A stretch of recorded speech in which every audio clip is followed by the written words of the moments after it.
Boo! Hey, sorry everybody. I completely forgot we had a podcast tonight, and Mike reminded me. Yeah. About 3 minutes after 9. So we threw this together. We don't have our sign up in the background like we normally do. But we are here and we are ready to talk about stuff. So off the cuff. That's right. Here we go, uncensored. Just like that. All of the stuff. We're going to talk about all the stuff. Everything that's happening. So clickbaity thumbnail. We had our Patrick Mahomes auto we got back from PSA last week. Yeah, Wednesday, and is this Wednesday? Tuesday? It's already gone. It's Tuesday. That's Tuesday, sorry. Tuesday, 9 o'clock. I know. It's been a long couple weeks. That's true. Can't keep track of the days, but it wasn't actually our Patrick Mahomes auto, technically. Right. Technically. Right. So you want to tell a story about that? Yeah. I had a buddy in high school that decided he wanted to buy a Patrick Mahomes card. Mm-hmm. And I told him that it's probably not a good time to buy him because this was 2019, in the summer of 2019. And he had just won the MVP, and I said it's going to take forever for this card to go up some more. Yep. And so I convinced him, or he convinced me into buying him a $400 rookie autograph. Convinced you. Yes. I didn't want him to waste his money. He had to push the... Right. Yeah. Yeah, well, you're not expecting a whole lot more than that. No, not when I've bought and sold that card for $50 before, you know? Like, 400 seemed like a lot of money. This is the worst time to buy. You just won the MVP. Yeah, right. Yeah, so don't listen to us. Yeah, right. But we've come off that peak, and now that card's worth what exactly? Oh, 8 to 10 grand. Yeah. I mean, we sold it today for in the range of 8,500. So yeah. We back and forth, graded it back and forth. I graded it for him, sending it. Well, PSA graded it officially. Yeah. Came back a PSA 9. There's only 17 PSA 10s maybe, so not very many more better than that one, and I didn't see anything wrong with it, so it was a solid PSA 9. The base optic. The base auto number to 150. Number to 150. Yep. They didn't make a whole lot of the autos for that. So only 39, I think, had been graded total. Yeah. PSA, 41 from Beckett. So a little over half have been graded. How many of those do you think exist in the Kansas City metropolitan area? A much higher percentage than what should, yeah. I bet the 70 that aren't graded are all here. Yeah. Like in collections, just sitting in people's basements. Yeah. Because nobody really cared about that card except Kansas City at the time, you know? I mean, I remember having 2 of them at one time. I think I sold them for $100, something like that. So, but yeah, that anything optic, anything Prism Mahomes is going stupid again. Yeah. Right in the beginning of football season. Yeah. So hopefully things go well. Everything looks good. Offensive line looks amazing. Yeah. Or it did in the preseason. So, yeah. They're going to be fun to watch. Yeah, I think so. Like we were saying, Clyde Edwards-Helaire might be the only 2020 rookie I'd recommend buying right now. Yeah, right. It's the only one I've kept. Yeah, I mean, if he's got that line to run behind after what he did last year. Yeah. We've went over it a couple times, but they're going to use him more in the running game. And, I mean, they cut 2 running backs that looked good in the preseason. Yeah. But I think the reason they look good is they had a good offensive line finally. Really good. I mean, it could be part of it. So, yeah. I mean, I think they're 8 deep now, man. It's like 3 rookies they've been playing look good, and you know when Kyle Long comes back, and I mean, 8 deep at running back, 8 deep at lineman. Oh, at lineman, yeah. 8 good linemen. Yeah, 8 deep. Yeah. It's gonna be fun, but that card. So we made the clickbaity thumbnail, but really, what we wanted to talk about, I think, was comping cards, like how you comp a card, how to be realistic, some etiquette behind like how to make deals, and not like if you're going to a dealer on a regular basis, someone that's willing to buy and sell your cards, like say Mike here, you know, you want to establish a relationship with that person. So it's important how you value things, and it's important that you understand what to expect and why you're doing what you're doing. If you're taking your cards to sell to a dealer, or you're, trading, or you're buying, it's important to understand like why you're doing that, right? So like, we run into it all the time, and it's nobody's fault. There's no right or wrong way to do it. I mean, there's easier ways to do it. I mean, it's if you want to get something done. Yeah. Like I wouldn't say have a plan, but I can only speak but what's worked for me. If somebody comes in and just throws a box in front of me and says, "What do you give me for this?" It's going to be a lot less than if you told me what was in there, how many game used are in there, how many autos are in there. If you've done some pre-work, and it saves me an hour of sitting in front of the computer instead of talking to my customers or missing people or whatever. If you've done a lot of the pre-work, it's going to go a lot more smoother. You're probably going to get more money for your cards than if I have to go through and count them. Yeah. It's also that person's going to want to deal with you again later. Yeah. Like it adds to, like they're going to enjoy it when you walk through the door because they know that they're going to buy something from you that they're going to make a little money on. Yeah. Like you're not going to have to do all the work, and then the one that gets me is you go through and do all the work and comp everything out, and beforehand you told them, yeah, on this type of stuff I pay 60% at comps, or I pay 50% at comps because it's $8 to $10 cards, Yeah. And then you go through and you do all the comps and then do the percentages, and they're like, well, I think I'm just gonna think about it, and then they take it all home. It's like take it all home, or take it to the next shop. Yeah, take it to the next shop and use you as a floor. Yeah. I mean, I'm for everybody getting every penny out of their cards that they can, because that just means more money in the system. But yeah, if you're just getting started, you could figure out which shops are paying the most. It pretty much. But I wouldn't do that with your whole collection. Yeah. Like take 10 cards, take 10 cards and comp those cards and say, all right, these 10 cards book at $200 or sell on eBay for $200. I would really like to get 180, but I know that's just not possible. I need to find the shop that's going to pay me 120 or 130. Yeah. Because most shops are going to want to pay 100 or less. Yeah. So once you find that shop, then you can start dealing. But don't take a whole collection in, dump it, and then say I want 80% comps. And it doesn't work that way. There's a reason you do that as opposed to sell on eBay. If I take those 10 cards and I try to sell them from my small eBay store and offer free shipping and mark the cards up a little bit and take best offers, then yeah, they might be comped at $200. You might get 180 over the course of a month or 2 months by the time they sell, and then you take 15% in fees out of that, and you're down to 140, 150. Yeah. And that's best case scenario probably. You sell them in a month and you're down to 140, 150.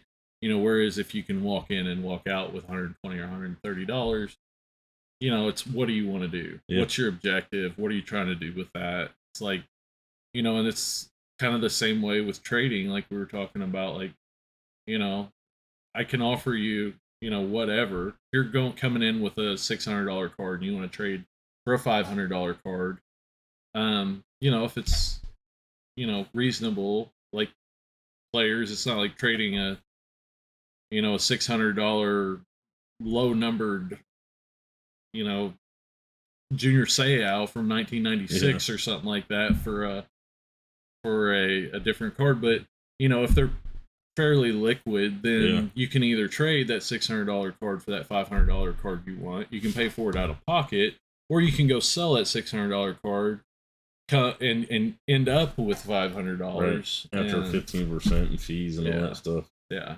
So it's not a lot of shops. Most of them are not going to trade comp for comp. No, it's just not. It's not.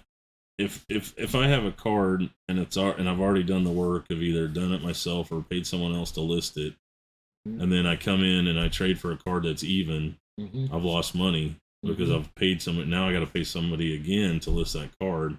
It's like paying to list the same card twice. Mm-hmm. So there's got to be a little give and take, but it doesn't have to be, 30% or whatever. Yeah. I mean, but it's got to be a certain percentage, Mm-hmm. and especially, cards are literally only worth, the comps are all over the board. Mm-hmm. So, I mean, I bought a Aaron Judge orange. Yeah. And the two comps were 100 and 200. Yeah. Those were the comps. Yep. So what do we comp at? You know what I mean? Yeah. So yeah, the 200 was before the 100, right? Right. So I'm comping that at probably $80 because it's on its way down. Topps Chrome is not. Right. It's like So yeah, I mean that may have been a bad example, but no, but it's a new good card. example. Yeah. And like the thing that gets me, all right, when it comes to comps, and I'm gonna rant a little bit here, is I had a guy at a show walk up to me and break out his phone and show me the Market Movers app and tell me that a raw Kobe Bryant Topps rookie card was worth $98. And it very well might comp out on eBay to $98. But you cannot develop a program to tell you what a raw card comp is.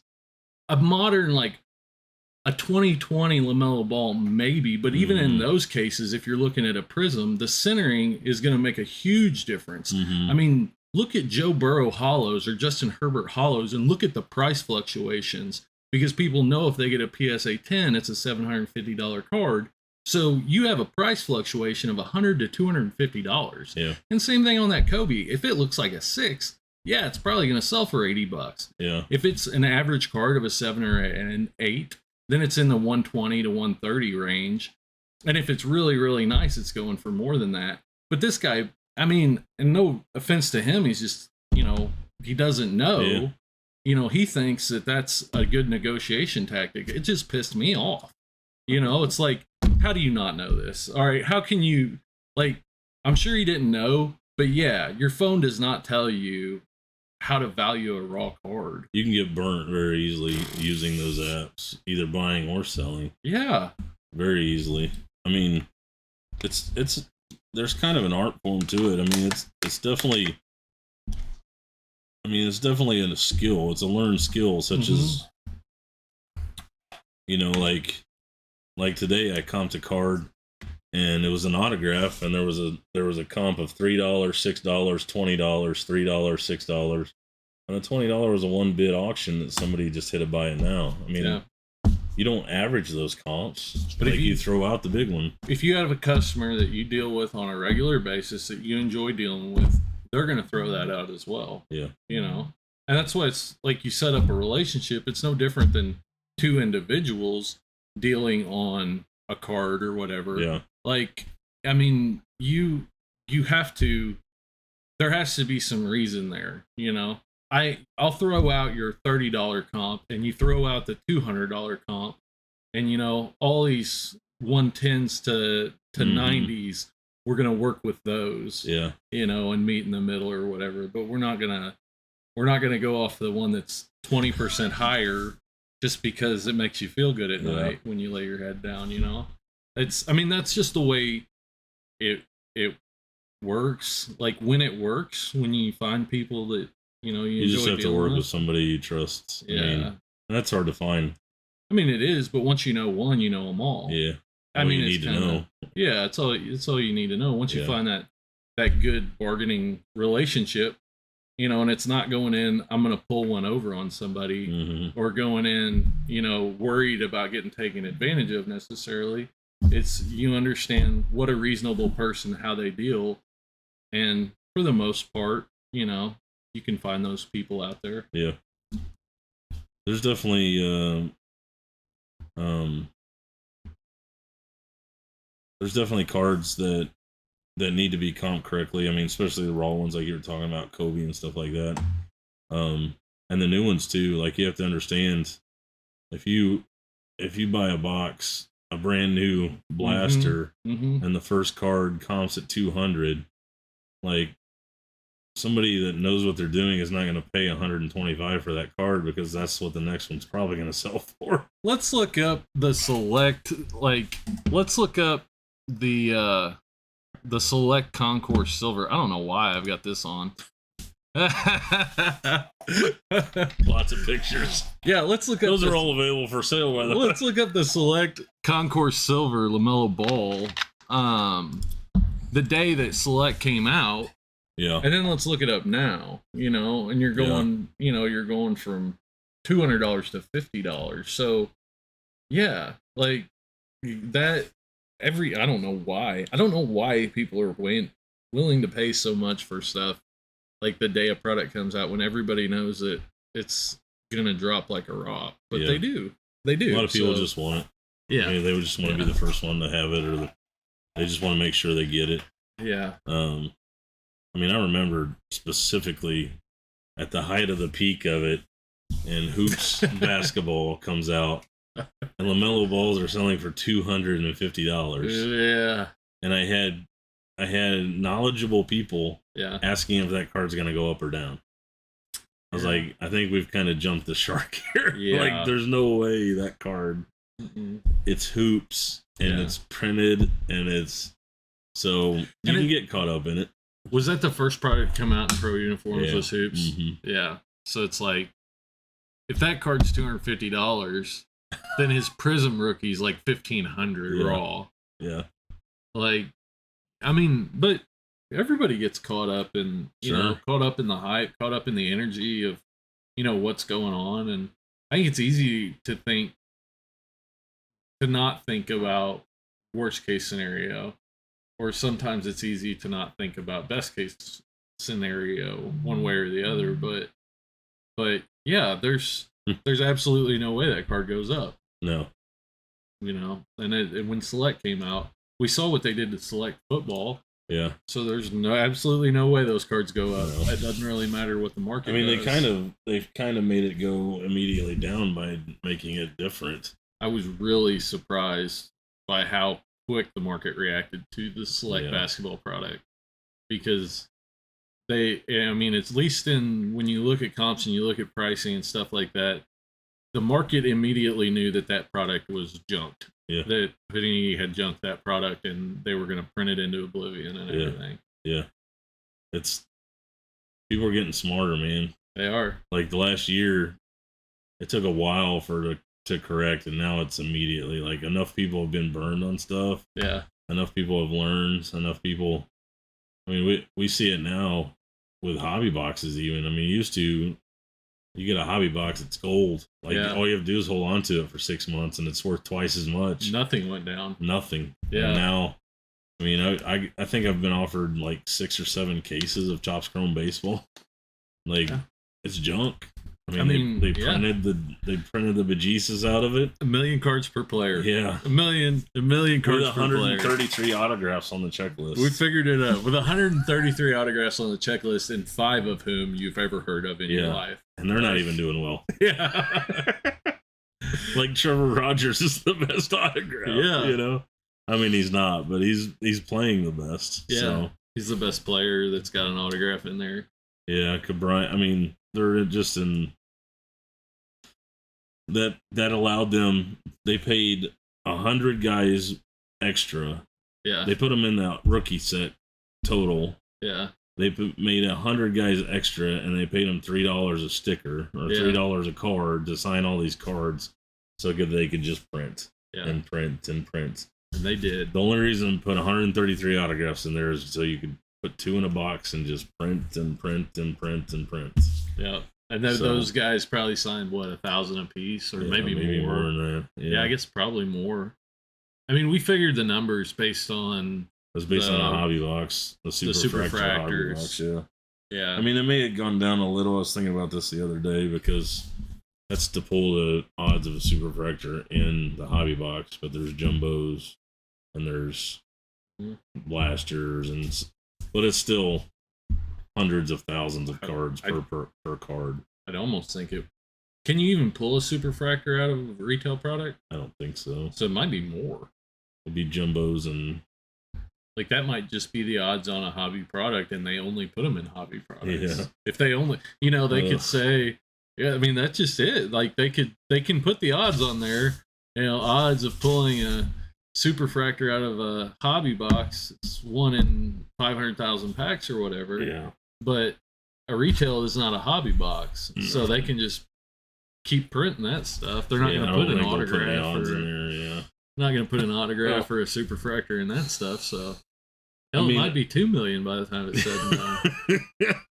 I would love to pick some of these guys and just collect them, but I'm afraid by the time they'll be worth anything, I'd have 500 of each of them. You know, like Brian Hayes chromes. I don't even count when I go through collections now. I don't even count them as. I mean, usually when I buy stuff, I'll say, okay, this one's $1, this one's $2, this one's $3. I can't even count that card because I don't. I mean, I may not even pay 50 cents for that card right now. Right. There's just so many of them. Yeah. Like if you brought me a stack of 100 Brian Hayes, I don't know that I'd pay $50 for one. Right. And that's where I'm. It's like if it comes in a big deal, it comes in a big deal. But I mean, I guess it depends. I mean, what's a lot of 10 selling on eBay? If a lot of 10 is selling for $20, then maybe. But I don't think they are now. Yeah, probably not. Yeah. Probably not. And they're only going to go down. It's supply and demand. Like the more that are put on eBay, the more that are put up for sale, the lower the price is going to go. That's why these like high. It's the start. It's the start of the decline, and I just hope it doesn't. Yeah. I mean, if people aren't able to sell the cards in the wax that they open, and let's face it, this doesn't happen without cards being opened by somebody somewhere, either breakers or.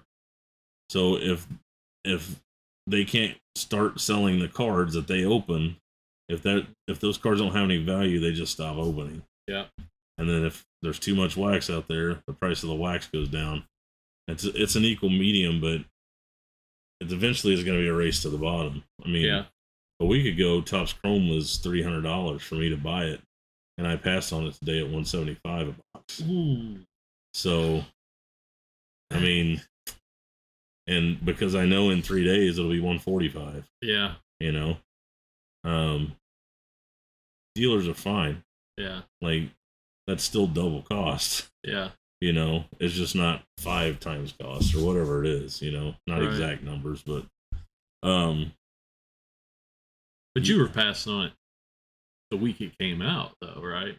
I mean, you've been passing on it since it. We got 2 boxes and we put them in a break, and I almost lost money just to get them broke. Like I was below market at the time, but once we opened that and I saw what it was, and there was 4 picture autographs and 2 hobby boxes, I was like, this is not going to be $500 worth any. I mean, you could pull a gold refractor Brian Hayes autograph and not pay for the box. I mean, I don't know what those are going for, but good luck pulling a gold refractor out of those things. So I know dealers that used to get 1 box or 2 boxes or 1 case, and now are getting 3 to 4 cases. Yeah, because they're just, they're getting at least double their allocation, at least. Yeah. So they're printing it. Yeah.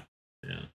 And you got guaranteed hits and stuff, but there has to be a way to provide those. There has to be a way, for the serial numbers to make sense. Like, I loved opening Merlin Soccer because there's at least 1 numbered card in each box.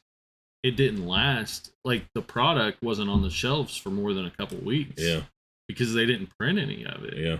If you've got a numbered card in every box, and you've only got a certain amount of numbered cards, that's all you can print. Yeah. Does Topps Chrome even number anything anymore? Yeah, they have like some of the pink ones. I think they call them aquas, but they're pretty close to the pink. Yeah. They have greens and stuff like that, but they're few and far between, man. Well, it's the thing is like I don't know if they keep adding colors, so they keep adding. Yeah, more. It's like there's 16 different colors now. I never knew what aqua was before, like 2 years ago. Right. And they had several, but it's like, you're getting a limited product. Whereas like, it's like find a numbered product in base tops. Find a hit in a product that has a huge print run like that. There's a reason like the early Donruss Elites in 92 or 93 or whatever, they're numbered to 10,000 and good luck finding one. Yeah, right. Like you could open 3 or 4 cases and not find one. Yeah. Yeah. You could tell on Topps products, like every year it was like, okay, these golds are numbered to 2020 or 2017. And there was like 6 in the jumbo box, and then the next year there was 5, and the next year there was 4, and now there's 1. Is that there's what it was? 1 per jumbo box in 2021. Oh, so you can do the math. I mean, it's not a big set. 1 gold out of 1 card number to 2021, 330 card set. Do the math. That's how many jumbo boxes, And that doesn't make that card worth more than the prior years. It makes everything else worth less. It makes it worth less because nobody can put a set together now. I mean, you used to sell those cards to people that were doing the whole set. Yeah. And now if it's 1 per $250 jumbo box, like, good luck. Unless it's 1 per $50 jumbo box. Yeah. It gets to that point. Yeah. But yeah. And it's not doom and gloom. Like, that's not what we're here to do. We're just here to, like, talk and kind of share our thoughts on like what we see and what's going on. It's not to say that the market's tanking, because it really doesn't feel like it is. It's to say we're seeing the same mistakes made that we saw 30 years ago. Basically, it feels the same. I mean cards are it's hard to cards are cool again. Yeah, but I may not be the man to ask that, because it doesn't matter what happens, I'll be here. Yeah. You know what I mean? So, we'll see what happens. I mean, if people aren't, a lot of people, I think will go away if money's not there to be made. Yeah. So, if they're printing enough that every week, that there's new product on the shelves every week. I mean, they're putting it in so many different places now. When you see people like fighting, you see people fighting to find something to invest in that's going to make money now. And yet, and there's a very good chance if you like, you're talking just buy and hold, there is nothing. I don't think so. I mean, 3 years ago, there wasn't anything. Yeah. And the Nolan Ryan rookie card is not worth that much more than it was 20 years ago. No. I mean, you can go to vintage, and that's a safe place to put your money.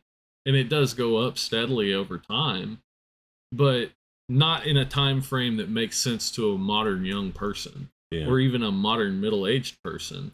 Like, our attention spans are so small that, like, we want to see activity in a matter of weeks or months, definitely not years. I mean, and if you have the mentality that it's something you want to hold on to and you can stick it in a safe and roll on, like, by all means, like, there's things you can buy and do that with, and you'll be fine. Yeah. But if you want to see results, like, in a short amount of time, like, that's not. No, I mean, they were never, no matter they were never meant to be investments. Yeah. Like, they've gone up in value, but I mean, you're guessing, like, to guess who's gonna, be the next Tom Brady, or who's gonna be the next, whoever. Like, that's just a guess. I mean, that's, there's nobody that's going to be better at it than anybody else, really, over time. I mean, more than 1 or 2 guys. Yeah. I mean, Kansas City just got lucky that Patrick Mahomes was here. Yeah. Like Kansas City is flourishing because of Patrick Mahomes. There's so much more money in Kansas City because of him. There's so much more buying and selling because of him. We're definitely very lucky, but we're kind of also jaded in the fact that, I mean, go to Minnesota. I mean, nobody no, their Vikings don't sell. I mean, they're good. They're a decent team, but nobody's buying and selling Kirk Cousins at the levels we are. No. I mean, there's no $10,000 Kirk Cousin cards, you know. No. So I'm sure they buy and sell, and it's a collector's market. Probably there's probably good things from not, like people still buy and sell Royals cards here. Yeah, they're not exactly doing great right now. Yeah, but it didn't.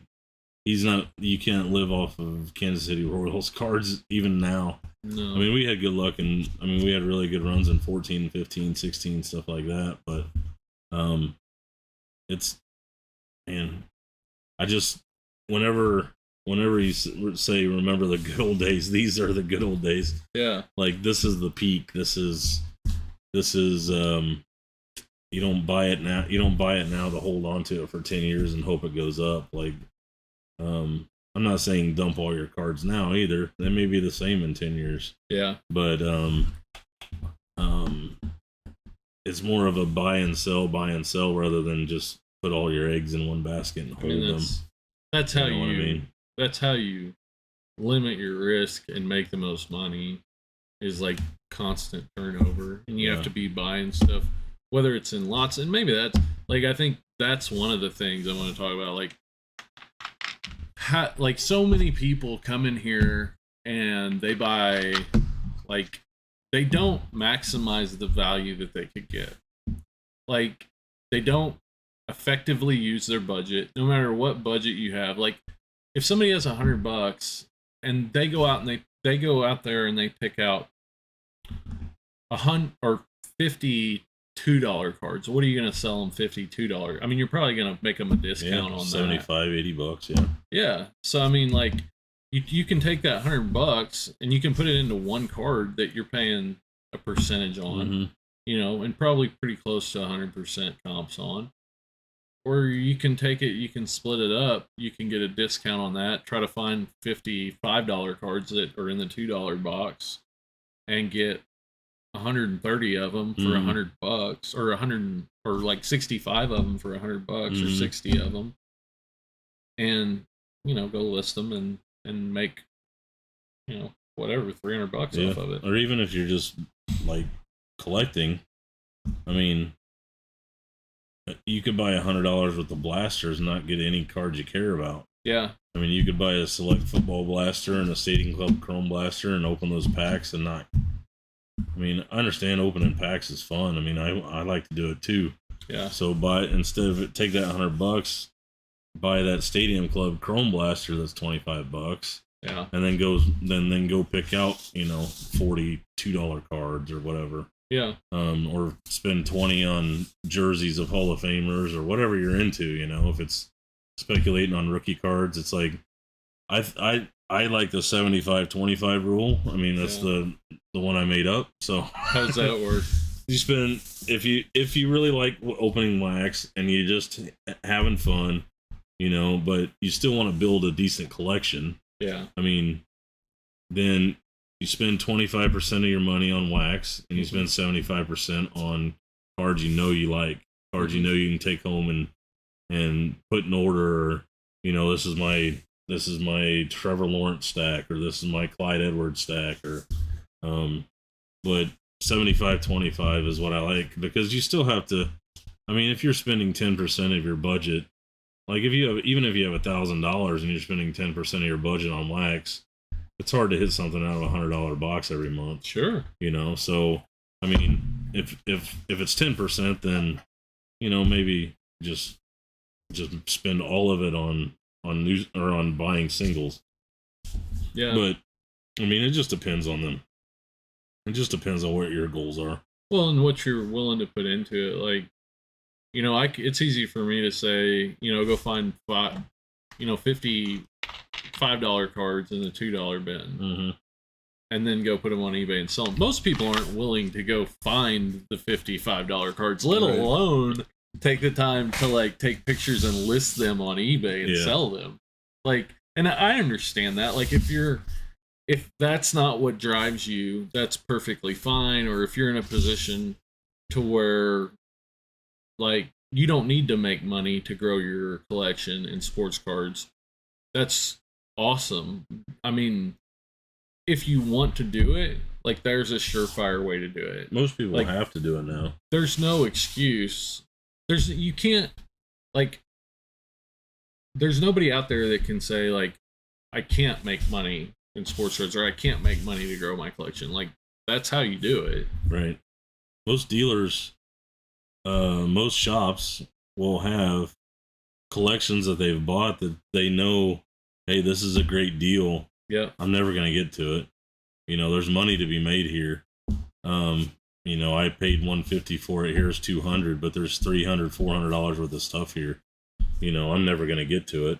Yeah. I mean, that happens all the time. I mean, I used to make a living being the guy buying the stuff on the first side. Yeah. For 20 years or, 15 years, that's what I've did. So there's lots of dealers out there that'll work with you like that, sell you in bulk and stuff like that.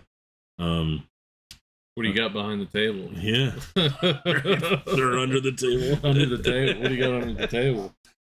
So, I mean, it just depends on what your goals are. I mean, if you're coming in here with your 10-year-old kid and you just want to have some fun and rip some wax with them, but you still want to give value. I mean, yeah, you still want to hit. You still want to, if you got, say you got $100 and you buy a blaster, but then you buy a $50 Mahomes card and a $20 Bobby Witt card and, 5 $1 cards that the kids can play with or whatever. I mean, that's like the perfect example of a way to spend $100 at a card shop and get the full experience. You know what I mean? I got a card I can save for later. I got a card I'm speculating on, and I got to rip some wax. I mean, that's a perfect $100. Get the kids a hobby box of 1988 Donruss. Perfect. They'll love it. Yeah. Just don't let them eat the gum. Does it have gum in it? 88 Donruss doesn't. Okay. No. All right. But yeah. Exactly. They'll love you for it. It's like Chris. Yeah. Yeah. Chris only likes Georgia cards. He doesn't care who it is. Doesn't matter. He'll come in here and open stuff. Herschel Walker cards are fine. Keep all the Georgia cards and just like say, hey, here, keep this. I don't know who these people are. I don't care. When Mahomes wins 3 to 4 more Super Bowls, we'll all be glad we held Mahomes cards. Yeah. It's possible. Maybe. Yeah, but that brings up I'm glad you brought that up. I'm glad that nice you brought that up. there. We were talking about that earlier. I scared the bejesus out of someone this week in the fact that I said there is a world where Mahomes wins 3 more Super Bowls and his cards aren't worth what they are today. A very realistic world. Yeah, like as much a percentage of, I mean, that card I sold today, and I always say this as an example. There's as much a possibility that card in 5 years is worth $3,000. There's probably more of a chance that it's worth $3,000 than there is that it's $20,000. Yeah. It's never. I mean, I don't know that it can, and there's no way it can hold for 5 years like this. 3 years ago, Mike Trout's for $1,500 PSA 10s. You know, and that was like a complete outlier. Yeah. Like, there weren't. A card had to be really something special to break $1,000 in a PSA 10. Yeah, more than a base. Yeah. I mean, I don't think we'll go back to. I don't think we'll go back to where it was pre-pandemic, but I don't think we're going to be 300% more. I don't think cards are going to be 500% more. I mean, I think if we're lucky, like they'll bottom out at 100% more than what they were at, pre-pandemic. Like if we're really lucky, a Trout will be worth $3,000 or whatever, Yeah. Like, but on average, we'll have gained about that much. I think, we were due to get some inflation in the card market, and also hopefully we've added people that'll be around for a while. Hopefully we're not taking away from the people that were already there. That's what scares me, and I think you too, about the Fanatics takeover, is they could do some things to just run off, 50 years of loyal collectors. For sure. And that's the worst thing that could happen. But, but yeah, like, by no means are we, like, anywhere, by no means, I would say by no means is this the bottom. Like, cards are still cool. Like, they're still popular. They're still trendy. And if that's the case, then we've got a ways to fall. For sure. You know, when we'll hit the bottom when nobody's talking about cards anymore. Nobody will know we hit the bottom. Yeah, nobody will know. Nobody will care. Yeah. You know. I mean, you look. I mean, it looks really good now. You say, you know, I wish I would have had my Tom Brady cards from 20 years ago. You know what I mean? But, I mean, it was like clockwork, and I mean, maybe the landscape has changed forever. Mm-hmm. Fanatics may change the landscape forever. I mean, social media may. But there was a time where a guy played, and his cards were just steady, and then he retired, and they went up a little bit, and then he retired, and it's out of sight, out of mind. Yeah. You know, and then they get a slight little peak when they go in the Hall of Fame, and then it's out of sight, out of mind. Yep. I mean, you can name hundreds of players, like literally hundreds of players. Unless that's just a really rare card and a really high grade, then good luck. Yeah. You know, like there are certain cases, like a PSA 10 Nolan Ryan's gone up a lot over the last 20 years, whereas like a raw VG3 Nolan Ryan really hasn't done a whole lot. Yeah. You know? So, like, you know, there probably is, you know, ways to mitigate that, but I think the best way of, like, limiting risk and maximizing your profit is to turn and burn. Yeah. Like, stay liquid. Just, you know, get stuff sold as if that's your objective. If that's your objective is to try to make money in sports cards, you got to turn and burn stuff. That's how you eliminate market fluctuations. Well, you know, I mean, a perfect example for me is right now is Yadier Molina. Yeah. I mean, once he retires, you know, it's like out of sight, out of mind. I mean, he's one of the best catchers. He's, you know, he's a first ballot Hall of Famer probably. You know, I mean, but once he retires, once he's off the field, I mean, I'm not saying this. I mean, I've literally got 100 Yadier Molina rookies sitting around here. Like, you know, like, I'm not saying that to get rid of them. Yeah. You know, like, I shouldn't be saying just, you know, buy this guy. He's going to retire soon, you know. He just got his 2000s hit. That's what I should be saying. He's so hot. Yeah. I mean, he's top five. Buy now. Yeah. But there's going to be a 4-year period, and it happens with everybody. It doesn't really matter how good you are. Who's 10 years ago Yadier Molina? Vladimir Guerrero? I would say, yeah, I mean, Vladimir Guerrero's 95 Bowman's Best was the hottest card on the market for a long time. I mean, in the recent times? Yeah. Like, I mean, in like 2005-ish? 2005-ish. When he won the MVP, yeah. Yeah. Hot, like, as in, had value hot? Yeah, super hot. Like, like over $100 hot. Really? Yeah. What's that, a $3 card now? Maybe 10, yeah. 10? Yeah. I mean, I remember the hottest card in the market when I went to the Chicago show. I don't remember which one it was, but it was Vladimir Guerrero's Bowman's Best Refractor. Yeah. I mean, good luck finding that in a PSA 10, you know, like, it was out there, but I couldn't afford it at the time. I know that. But there's plenty, like, if you just take a snapshot of now and you take a snapshot, I mean, we're 1 month into our football snapshot from, like, another month, and everything's going to look different. Yeah. Like, Hurts has possibilities. You know, Burrow and Herbert have possibilities. Nobody likes Tua. Teddy B. Yeah. Teddy Bridgewater, Drew baby. Lock. Teddy You know, Bridgewater, baby. Everybody loves Sam Darnold. That's how right. that works Sam out. Darnold. You know, a month from now, it's going to look a lot different. Yeah, it is. You're right. I mean, everybody liked Clemson a whole lot a couple weeks ago.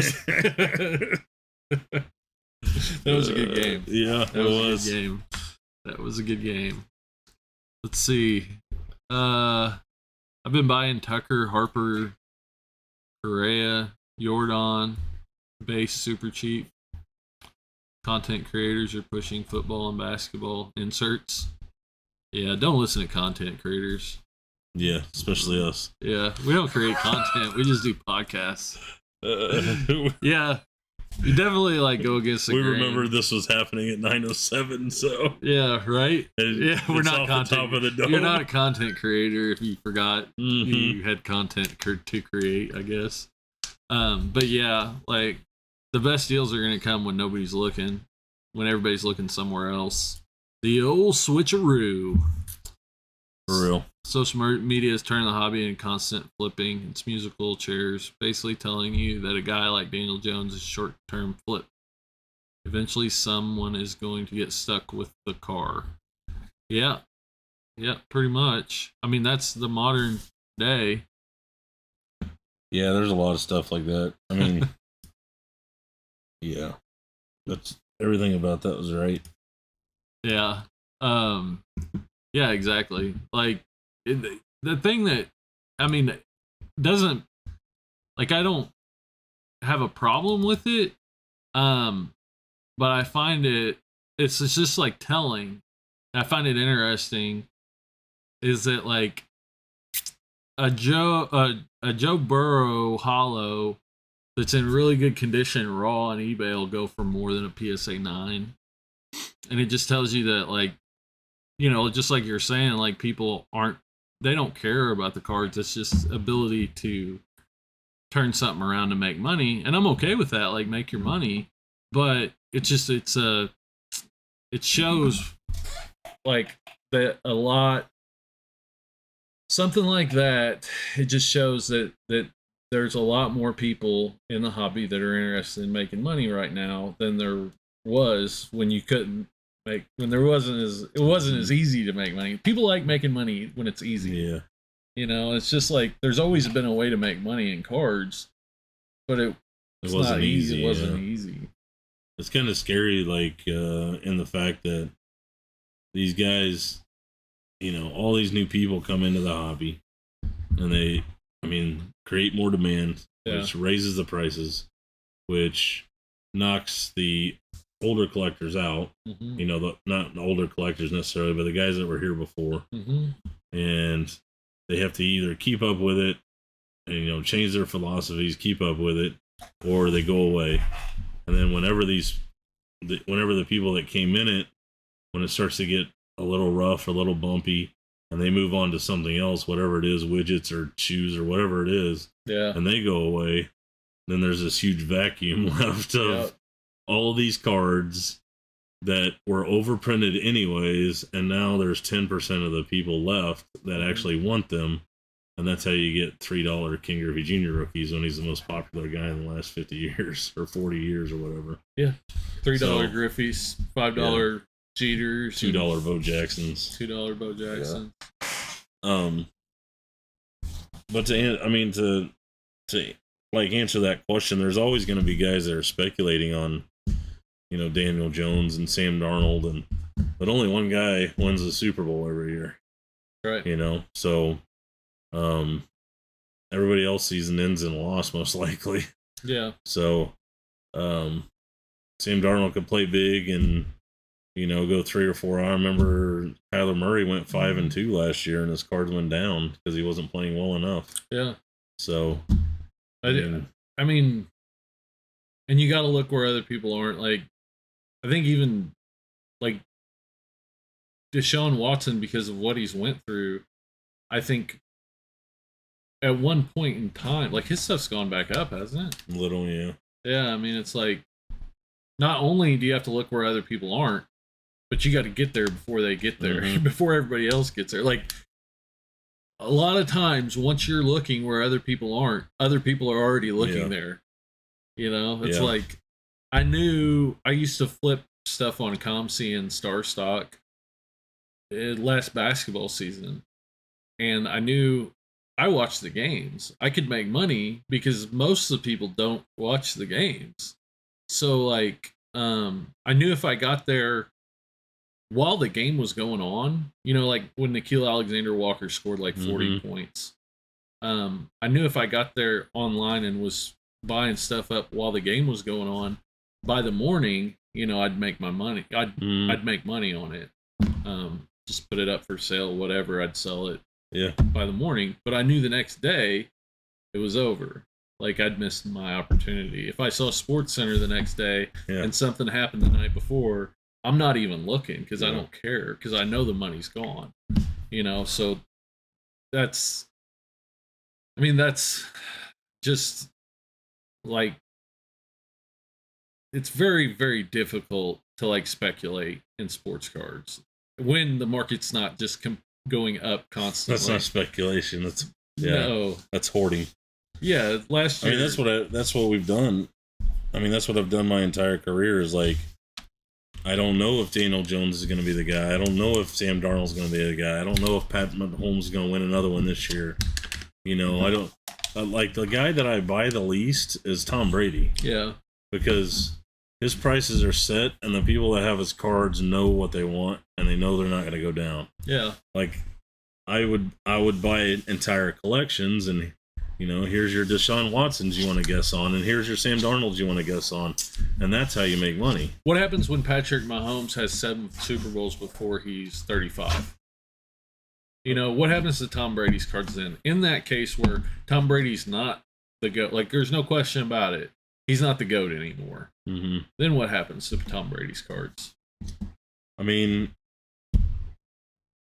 it's the same situation of, you know, in the past when I very, very, very first started, the 2 hottest guys you could not find enough of their cards was Joe DiMaggio and Ted Williams. Yeah, everybody wanted, you know, 54 Ted Williams, and now those are good cards. I mean, those are nice cards. They're great cards, but they're not sought after. They're not as much as Mantle. They're not the most sought after as much as Mantle, Mays, Clemente, Jackie Robinson, and it's just simple physics, like biology. Yeah. Like, the people that saw Williams and DiMaggio play are no longer around or not collecting for sure. Yeah. I mean, they retired in the 50s. That's 70 years ago. Yeah. Like, those people were in their 80s and 90s, if they're still with us. Yeah. You know, so the people that saw Mantle play in the 60s are the ones with the disposable income, and it's the same thing with football. It just moves a lot faster. Like, I mean, Dan Marino put up cartoon numbers before it was cool, or before it was easy to put up cartoon numbers. Yeah. I mean, I saw a thing the other day that, like, Julio Jones is 2,500 yards away from being the 4th all time or something. Yeah. Like, it's Julio Jones. Like, he's been a great receiver, but he's never been like the best receiver in the football, you know? Yeah. I mean, he always had like that edge to him where, like, you know, he wasn't the most beloved player in sports. Yeah, you know? Right. Like Zach Greinke. Hot take.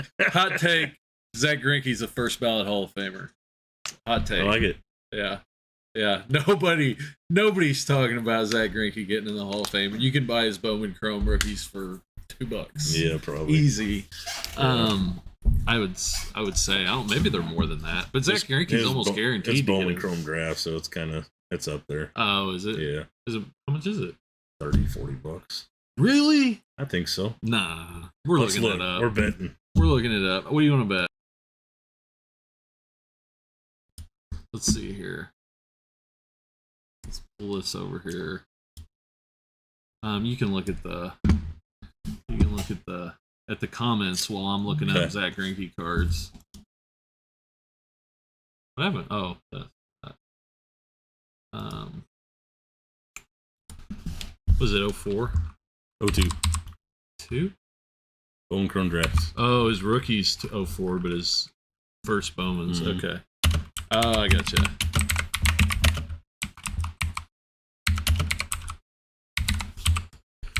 Finally, some optimism.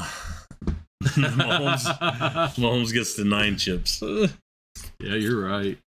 That one was at bids. It was at $24.50 already. Wow. Whoa. Okay. Apparently, Hall of Famer. Apparently, that was not as hot a take as I thought it was. People are already paying $50, $60 for Greinke's. Wow. What's his 04? Dude, I swear 2 months ago I could buy his 04 rookies for like $3. The tops ones? You probably still can, yeah. Yeah. 2004. Yep, yups. That was before the rookie card logo. Yeah. Talking about the one with the other guy on it. That one's $1.25 apparently. Yeah. Plus $4.25 shipping. The one I like is the Cracker Jacks. Oh yeah. Those are the ones I like.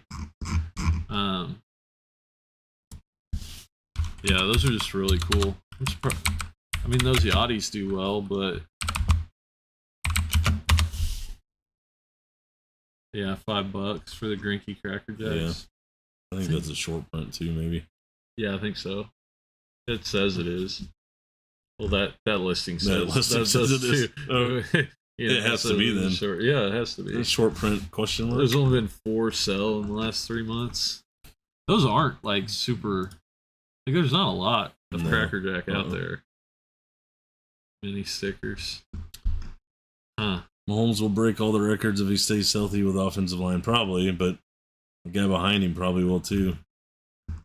Wow, there's only been 4 sell and there's only 3 listings.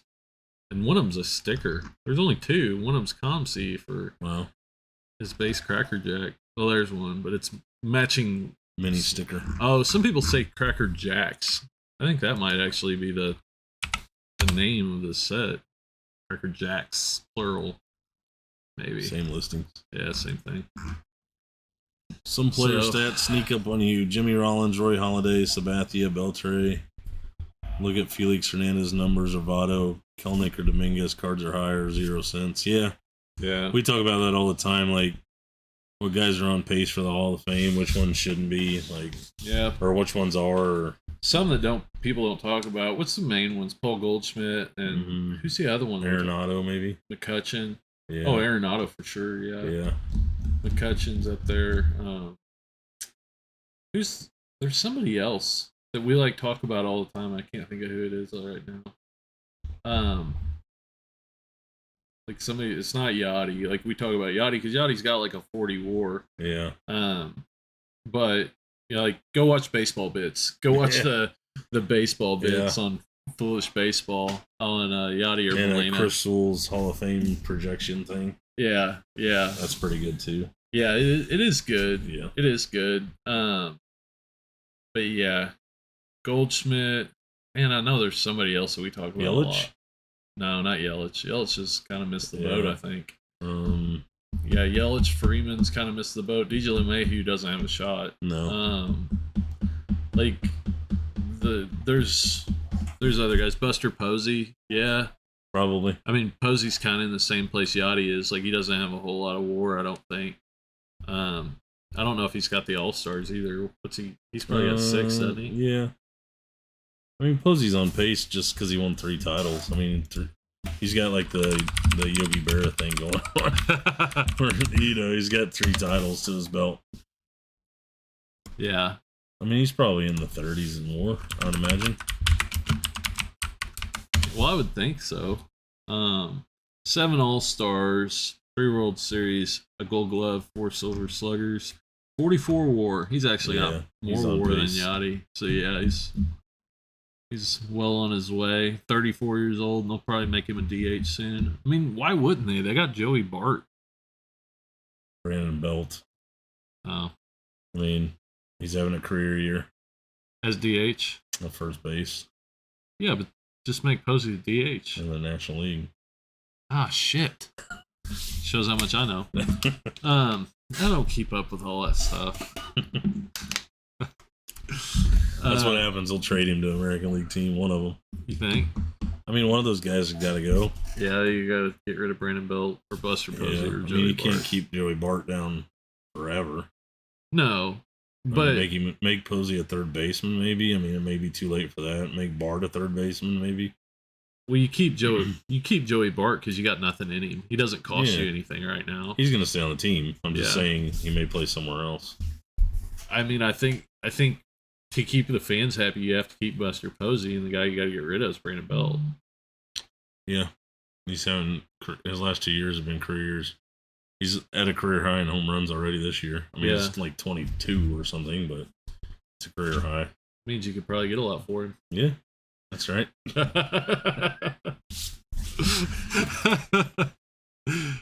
Yeah. Felix Hernandez, I wish he had. I would love to see Felix Hernandez get in the Hall of Fame, but it's not gonna happen. Yeah, he's got 50 WAR, which puts him pretty close. But 6 All-Stars. Like, he's got a Cy Young. He's got, 6 All-Stars and 50 WAR.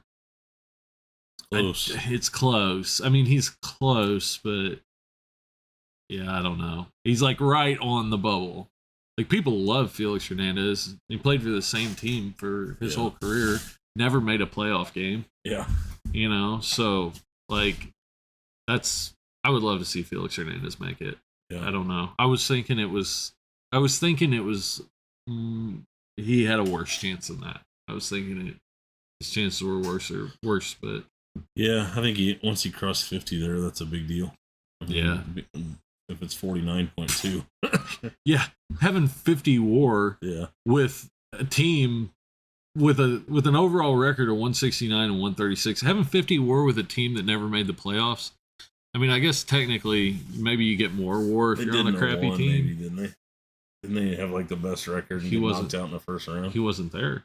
In 01? Oh, yeah. He came in the next year or the year after that or something. That's right. I'm not so sure. He's not 04. He is 04. That's his rookie card. Okay. Yeah. Yeah, his first... it says his first season is 2005. Yeah. So, yeah. Never got to pitch in a playoff game. Wow. Yeah. Scary. Sucks. The modern day Ernie Banks. Yeah. Oh yeah, DH. When DH is universal, it's a game changer. It will be more accepted. We'll have it next year. Yeah, I think so. If we have baseball next year, which is another thing that we kind of, I don't think Mike likes to talk about, but I think there's a lot. I don't know. I guess now the Baseball Players Association has to have baseball, or else they won't have baseball cards to profit off of. Yeah, that's true. They own part of Fanatics now. Yeah, so that's true. Maybe they could just make cards without playing the game. But there won't be any redemptions, right? Yeah, no kidding, right? There's enough. We should be talking about. We're supposed to talk about cards on this podcast, but I think there's enough to argue about that. Anytime there's a player's contract up, you could end up seeing a strike, right? Yeah, there's a chance, but everybody's making money. Yeah. I think they'd be crazy not to. They don't like each other right now, but both of them are cashing checks. So, yeah. Revenues are up. Even though they didn't have fans in the stands, the revenues, weren't as tragic as everybody thought they were going to be. Yeah, they're over there. They're over there scratching each other's backs pretty hard. Yeah, we'll be fine. We have to be. So, we're coming into basketball season and the baseball playoffs and the football season starting. So this is kind of like where everything converges, Mm-hmm.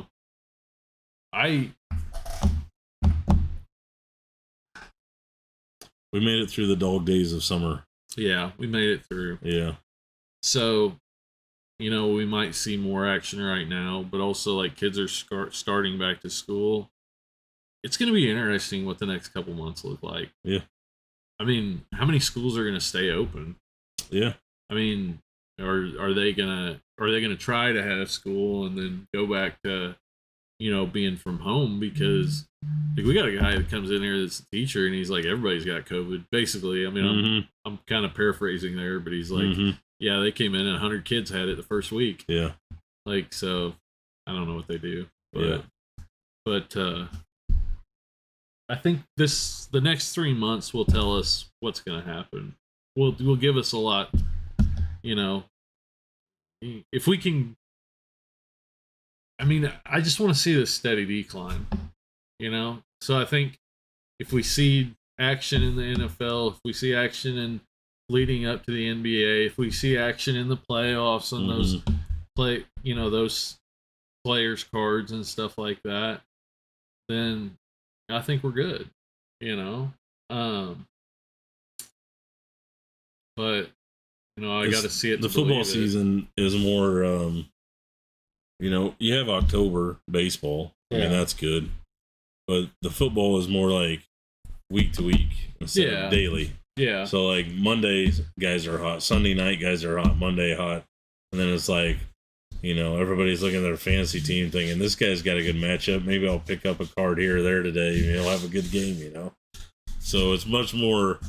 Everybody's building up for the weekend, and then exhale. Like we used to be open on Sundays during football season. When we first opened in October, we were open on Sundays, and I would literally sit here by myself and watch the games. Yeah. Like there was maybe 5 people in all day long.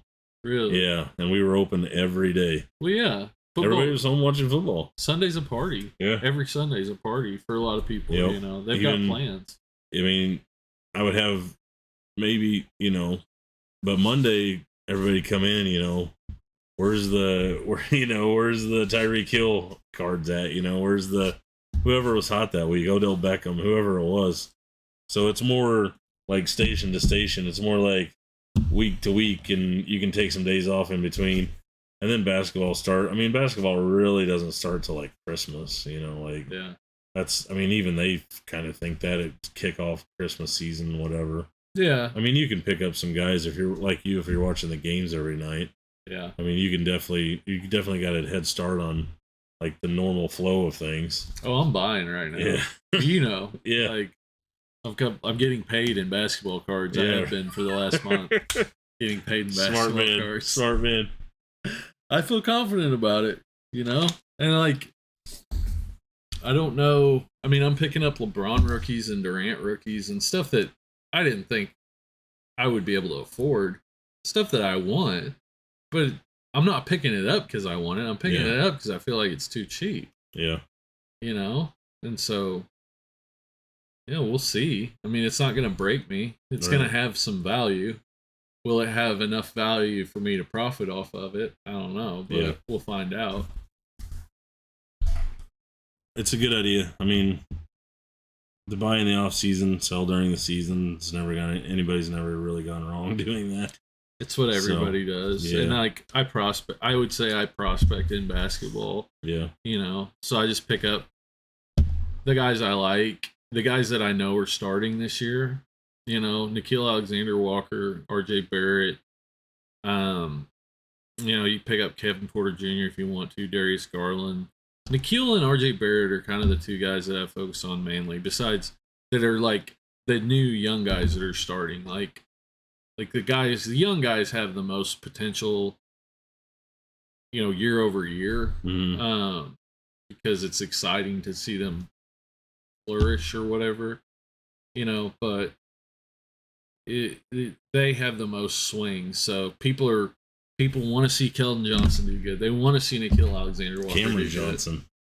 Yeah, I don't know about him. Superstar. They want to see Taylor Horton Tucker get in there and do well. So, I want to be holding those guys because they're going to do okay. I think RJ Barrett, he shot 40% from 3 last year. He's 6'6", drives the lane, passes well, can handle the ball.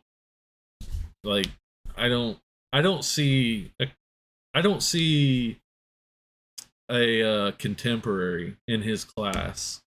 Like, there's things that he can do that they're, as far as being well-rounded, like, you could say Zion.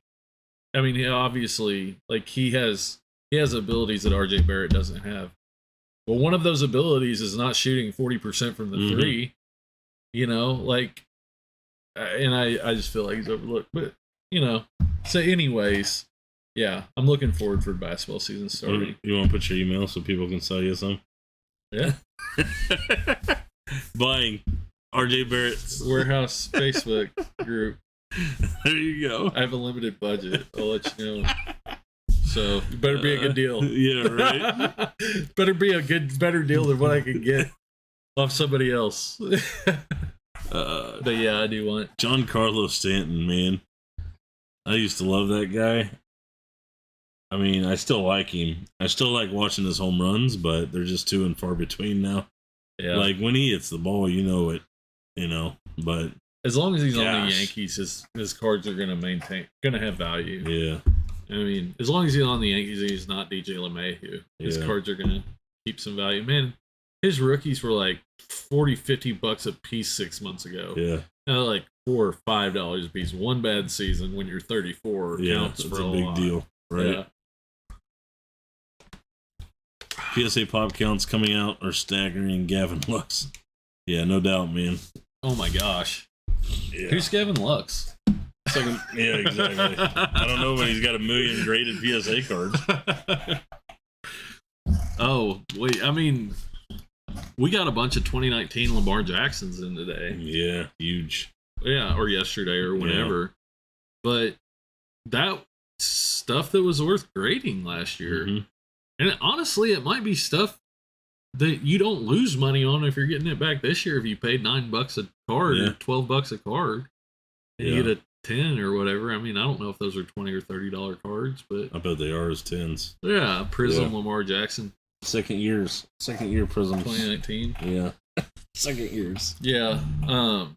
But there's a lot of that stuff out there. Yeah, that's still coming. There's gonna be a bunch more. Still coming in. We are gonna have a new SGC video soon. Hopefully we'll know tomorrow. Hopefully. Sometime soon. Well, I'm so spoiled when it comes to SGC. Like, I've been looking on my phone every day. Like, they got it. Our last submission was 35 cards, and they got it, like, 26th? What is today? Like, the 7th? 7th. Yeah, so they got it, like, 10, 12 days ago, something like that. And, like, I just look at my phone every day because I'm so spoiled because I get stuff back. I haven't asked. They turn stuff for around purpose. so I haven't asked. I was like, I don't know when they're here. You'll know. I don't know when they're here. You don't have to ask. Yeah, right. I check every morning when I wake up. See Do we need to show that deal that came in tonight? Which one? The 55s. Do you have? Oh, those are cool. You have those 3? Yeah, we can show them. I got the stack. They're not going to be able to see them very well. Like, we'll just hold them up in front of the camera. Yeah, we got some really cool stuff today. Got that other stuff we're going to send in too. So, yeah, I've got the exhibits and I've got all of it. This is our new segment, A Week in the Life of a Card Shop. So, Mike did this deal earlier tonight. We thought we'd share it with you. Get some really cool cards here. Stuff you don't see every single day. Yeah, right? So, if you're kind of watching us and kind of and got something else on too, it's time to watch over here. Yeah, yeah. Come over here, son. Maybe you'll learn something. This is, they're called 1947 to 1966 exhibits. And Mickey Mantle, of course. There's 4 different, I think there's 4 different we learned, right? 4 different kinds of that card. Yeah. This one is the 55 Yankees team card. Hold it up there for a minute. Yeah. So that's got Yogi Berra on Mickey Mantle. Billy Martin, Phil Rizzuto. Maris wasn't there yet. DiMaggio was gone. So, yeah. Tony Kubek, guys like that.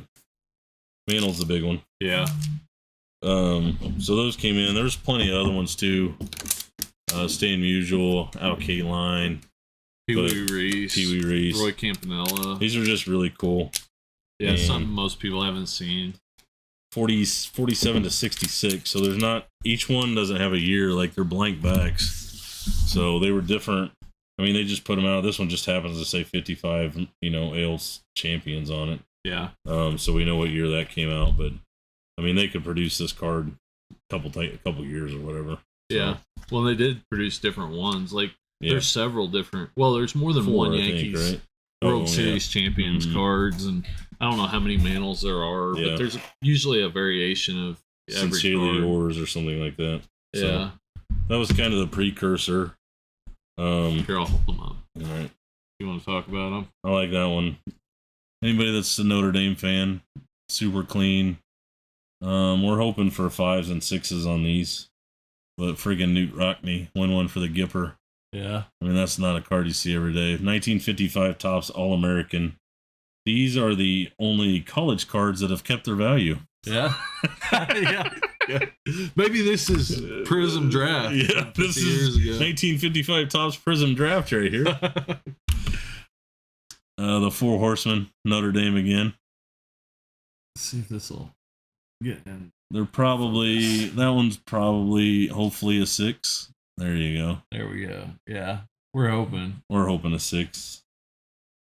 This is the coolest one. It's probably the most iconic one. Do you know who the Four Horsemen were? Jim Davis, or 2 of them won Heisman's. Yeah. No. Testing your trivia. I do not. Here. It says Elmer Layden, Jim Crowley, Harry Stuhlendreyer, and Don Miller. So not even who I thought they were. Huh. But it was like tailbacks. I mean, yeah, they had 4 running backs basically. It was even like the triple option plus 1, I guess. I need to go back and watch some videos of it, but that's my favorite one. This is the iconic card from that set. Yeah, that's the Jim Thorpe. It's nasty. Of the Carlisle Indians. Yeah. Was that like the Cleveland Indians? Or yeah. Like Carlisle College for the Indians. Yeah. Oh, that was a college. Yeah. Yeah, Jim Thorpe was Cherokee or something, wasn't he? Mm-hmm. He was Native American, so. Yeah, the Big C. So that was like a Native American school. Mm-hmm. That's where he went to school. Yeah. Huh. I did not know that. Yeah. It's that one's a little off centered, but still, I mean, even a 4 of that card's, I don't know, $400 or $500. Yeah. Or more. Yeah. And then we got like 53 other ones out of the set, all in the same type of condition, like 4 to 7s. I just came in, just walked in the door the other day. Actually, this was actually a referral from another card shop. We get so much. So, you know, it was above what they were comfortable paying, and they didn't have the expertise. And I can be honest with you, I don't deal with these every day either. No. But I have dealt with them before. So, I mean, here's one we haven't even talked about. It's Red freaking Grange, you know. So, I mean, a lot of this set is the guys that the trophies are named after. Yeah. You know, like Kinnick Stadium, and I think Berwanger was the first Heisman Trophy winner. Really? Yeah. So there's cards. I mean, this isn't even the 52 top set. This is like the 48 Bowman. Yeah. I mean, it's like a history lesson, man. Yeah. I mean, some of these names, you know, Bruiser Kennard, you know, Chuck Bednarik. I mean, there's just all kinds of Fats Henry, and the teams, you know, it's like Michigan, you know, NYU, so Georgia. There's one for Chris. It's over. There's a $20 bill. It's done. There you go, Chris.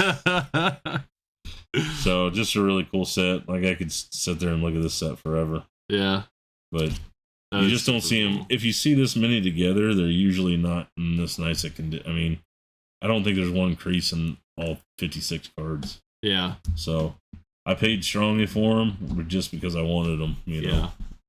They're awesome. They're awesome cards. Yeah. Never read Grange. I didn't know that was in there. I've seen that card several times. But not as much. Yeah. Like football. Football is probably like 10 to 20% print run of baseball. Yeah. But they're not worth as much. If that. Yeah. I mean, they're just not. I mean, that Newt Rockney, I mean, that's, you know, that's one of the iconic college football cards of all time. Well, and it's probably a $200 5. Yeah. I mean, maybe. Yeah. So. Well, I mean, it is, and like football's all about what's going on right now. Yeah. You know, there's so much energy tied up in what my team's going to do this season, or what they're going to do tonight, or what they're going to do on Sunday, that I don't think people have energy reserved for what Newt Rockney did 50 years ago. Right. Not anymore, you know? I mean, there still are a lot of people that do, but not compared to like with the print runs, the cards should be worth a lot more, probably. I mean, I would think. It surprises me. But I mean, it surprises me what a 1956 Jackie Robinson you can pick one up for. Yeah. You know, a lot of things surprise me. I'm easily surprised. Apparently on Zach Greinke rookie cards too, right? Yeah, dude. I mean, I was right about the Topps rookies, the 2004 rookies. I didn't even know those 02 Bowman draft Chrome even existed. But we gotta pull them out of the back. I didn't know some of them were $100. They're hard to find centered. That's why that one's $100. Are they? Well, I'll buy one from you. Yeah, there you go. It's probably in the $2 box. I'll buy one from you. It'll be in the next submission. Yeah, right.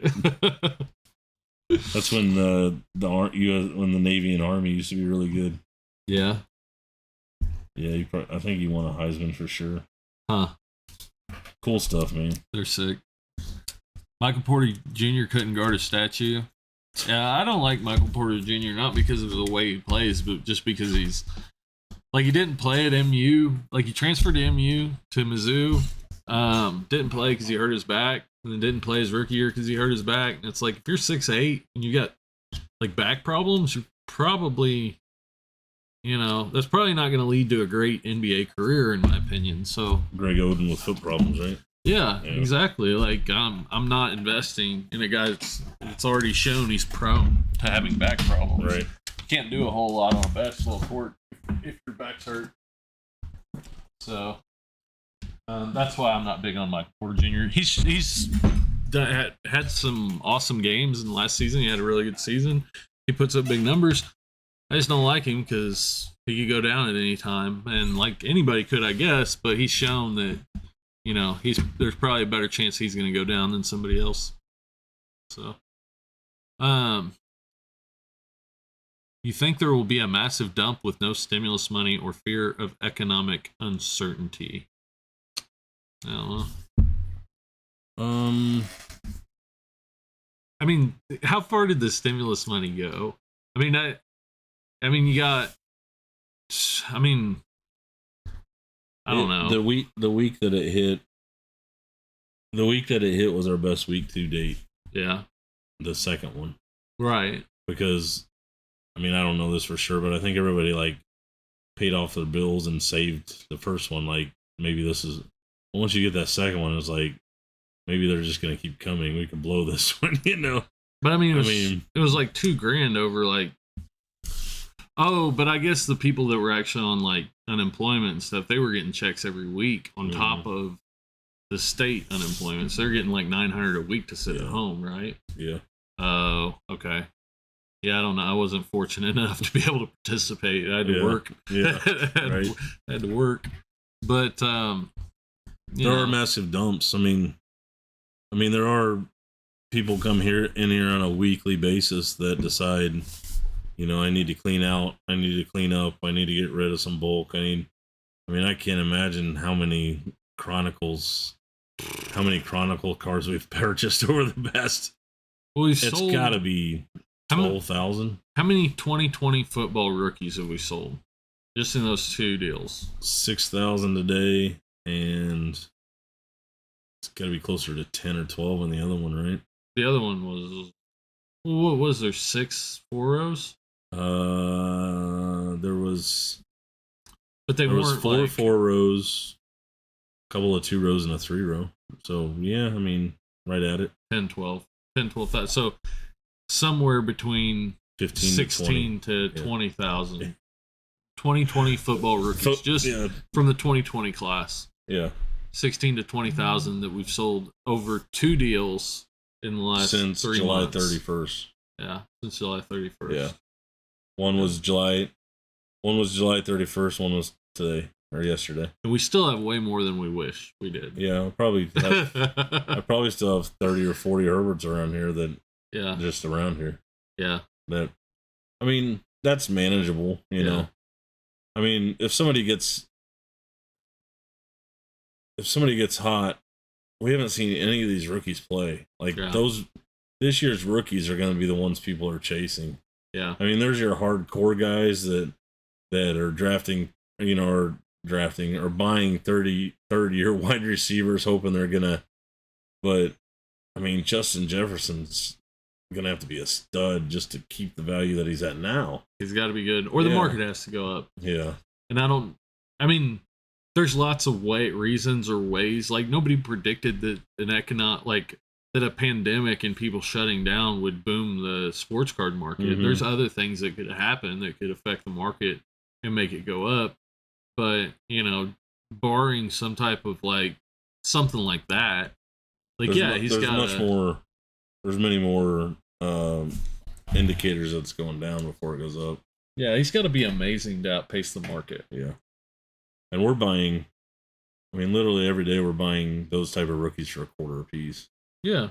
Like Justin Jefferson, what's the name of that set? Luminance and Great Iron Kings and all that stuff. I love those packs. The packs are cheap. Open the packs. They're fun. That's what I recommend for people. Mm-hmm. You can pull a $200, Herbert Prism Silver out of there. Mm-hmm. And even if you don't hit, you're going to get rookies of all those guys. Mm-hmm. But we've sold 20,000 of them. Yeah. It's the retail, and it's the other dealers that are, piecing it out or whatever, and they're going to make some money on it too. But I don't need 100 of each guy sitting around here. No. I just don't. No. And I talked to you about maybe buying some of it, but there's better ways to make money in this hobby than lotting up 20 Henry Ruggs cards and making lots on eBay to sell them for $20 and then pay $3 shipping and 15%, eBay fees, and end up with, $15, $16. I've got to buy them from you for $5. I got to buy them from you for $0.25 a piece. Yeah. To be able to make $10, on something like that, that's not bad. But I think there's easier, better ways to do it. And there's 40 or 50 guys. Yeah. And there's only going to be 4 or 5 that have relevance after that. Yeah. And relevance is just staying where they're at now. Yeah. I like Michael Pittman and Jonathan Taylor as much as the next guy, but whoever it is, I'm not picking on Colts, but yeah. Dalvin Cook is an amazing running back. You know how much his Donruss the rookies card is worth? No. $3 to $5. Because I pulled one out of the $2 box because I thought maybe it was worth more. It is not. He's amazing, but $40 Prism rookie, that's the peak. You've got to be amazing, and you've got to play on a contender that ends up winning, and you've got to be amazing every year. Yeah, yeah, and do that till you retire and play for a long enough time. Like Calvin Johnson, you can buy Calvin Johnson. Calvin Johnson's maybe the best receiver that's ever been in the NFL. He's pretty amazing. Most gifted, the years he played. Mm-hmm. But out of sight, out of mind, like you said. Mm-hmm. People don't care. Julio Jones, people won't care about him after he's gone.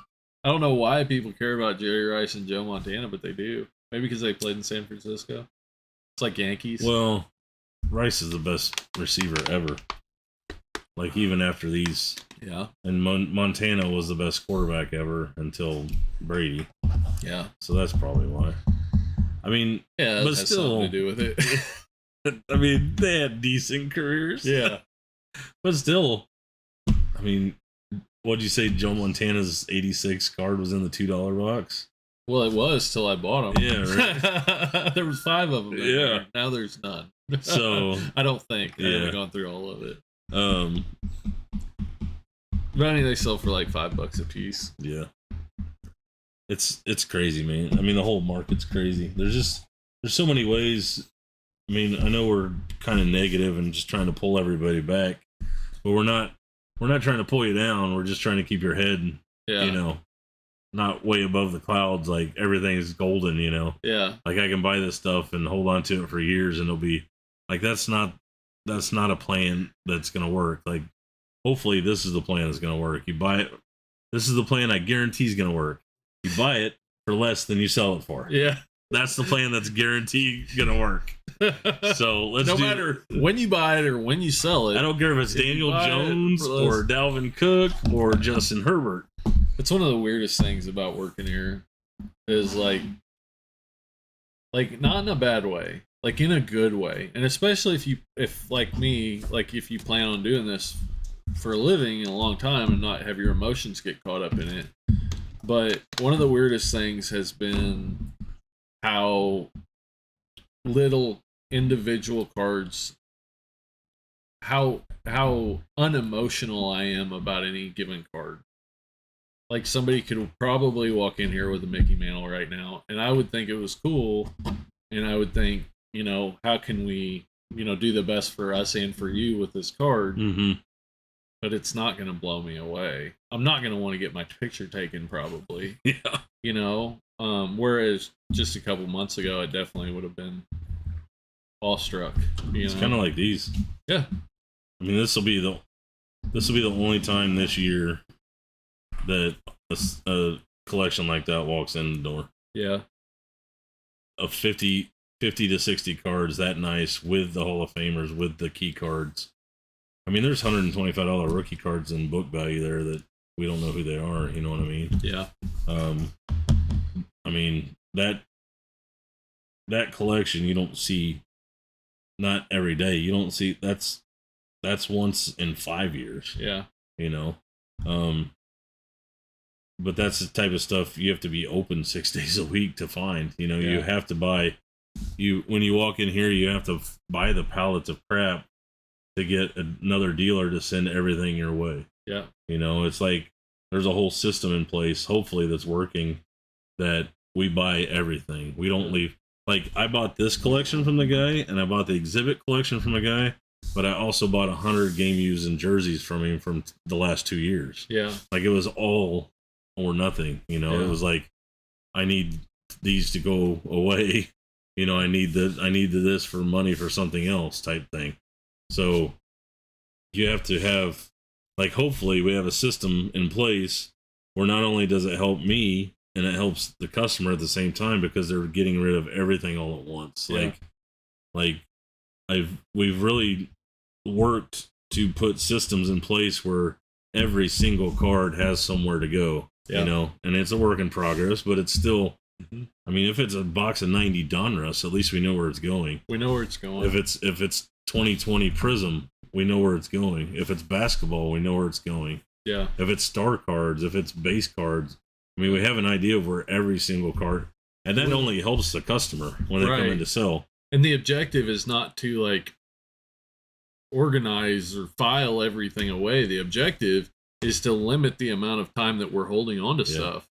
The objective is to process inventory as quickly as possible, because that only allows you to provide better prices to the customer. Mm-hmm. If you know, hey, I can buy this, send it to the back, it's going to get processed by whoever's back here, turned around, put on eBay, put somewhere else, I can have it sold this week. Yeah. You can provide a more accurate, better price to the customer that's coming in than if you have to buy it going, well, I got to buy this at a price that I can make money on 6 months from now when I get around to looking at it. Yeah. 100% right. So that's the objective. It's a great place. The warehouse is a great place to sell your cards. Underlined exclamation point. No, but it's been work. I mean, the whole system's been that way to try to get it done, and it's working. Like, I've raised my buy price on boxes of commons. Yeah. I mean, just because we've got a system in place to make some money, that's going to be passed on to the customer, because I need those cards now. Yeah. We got orders we have to fill with that stuff. Yeah, if you're in the Kansas City area and you got base chrome basketball or football from the last 5 years, we're buying. We'll take it. We're buying it. I don't know what we're paying right now, but we'll buy it.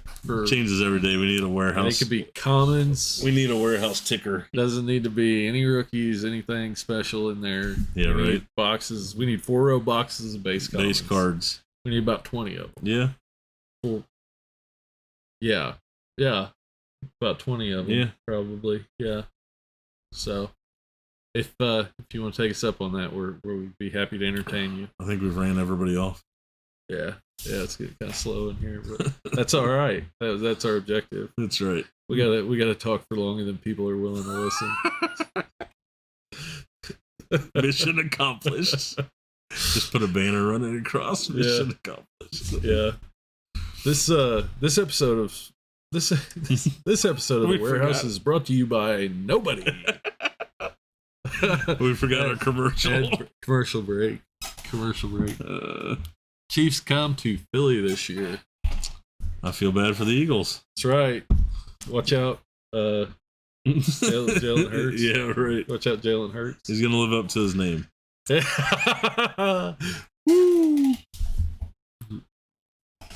But there is a Chiefs bar in South Philly.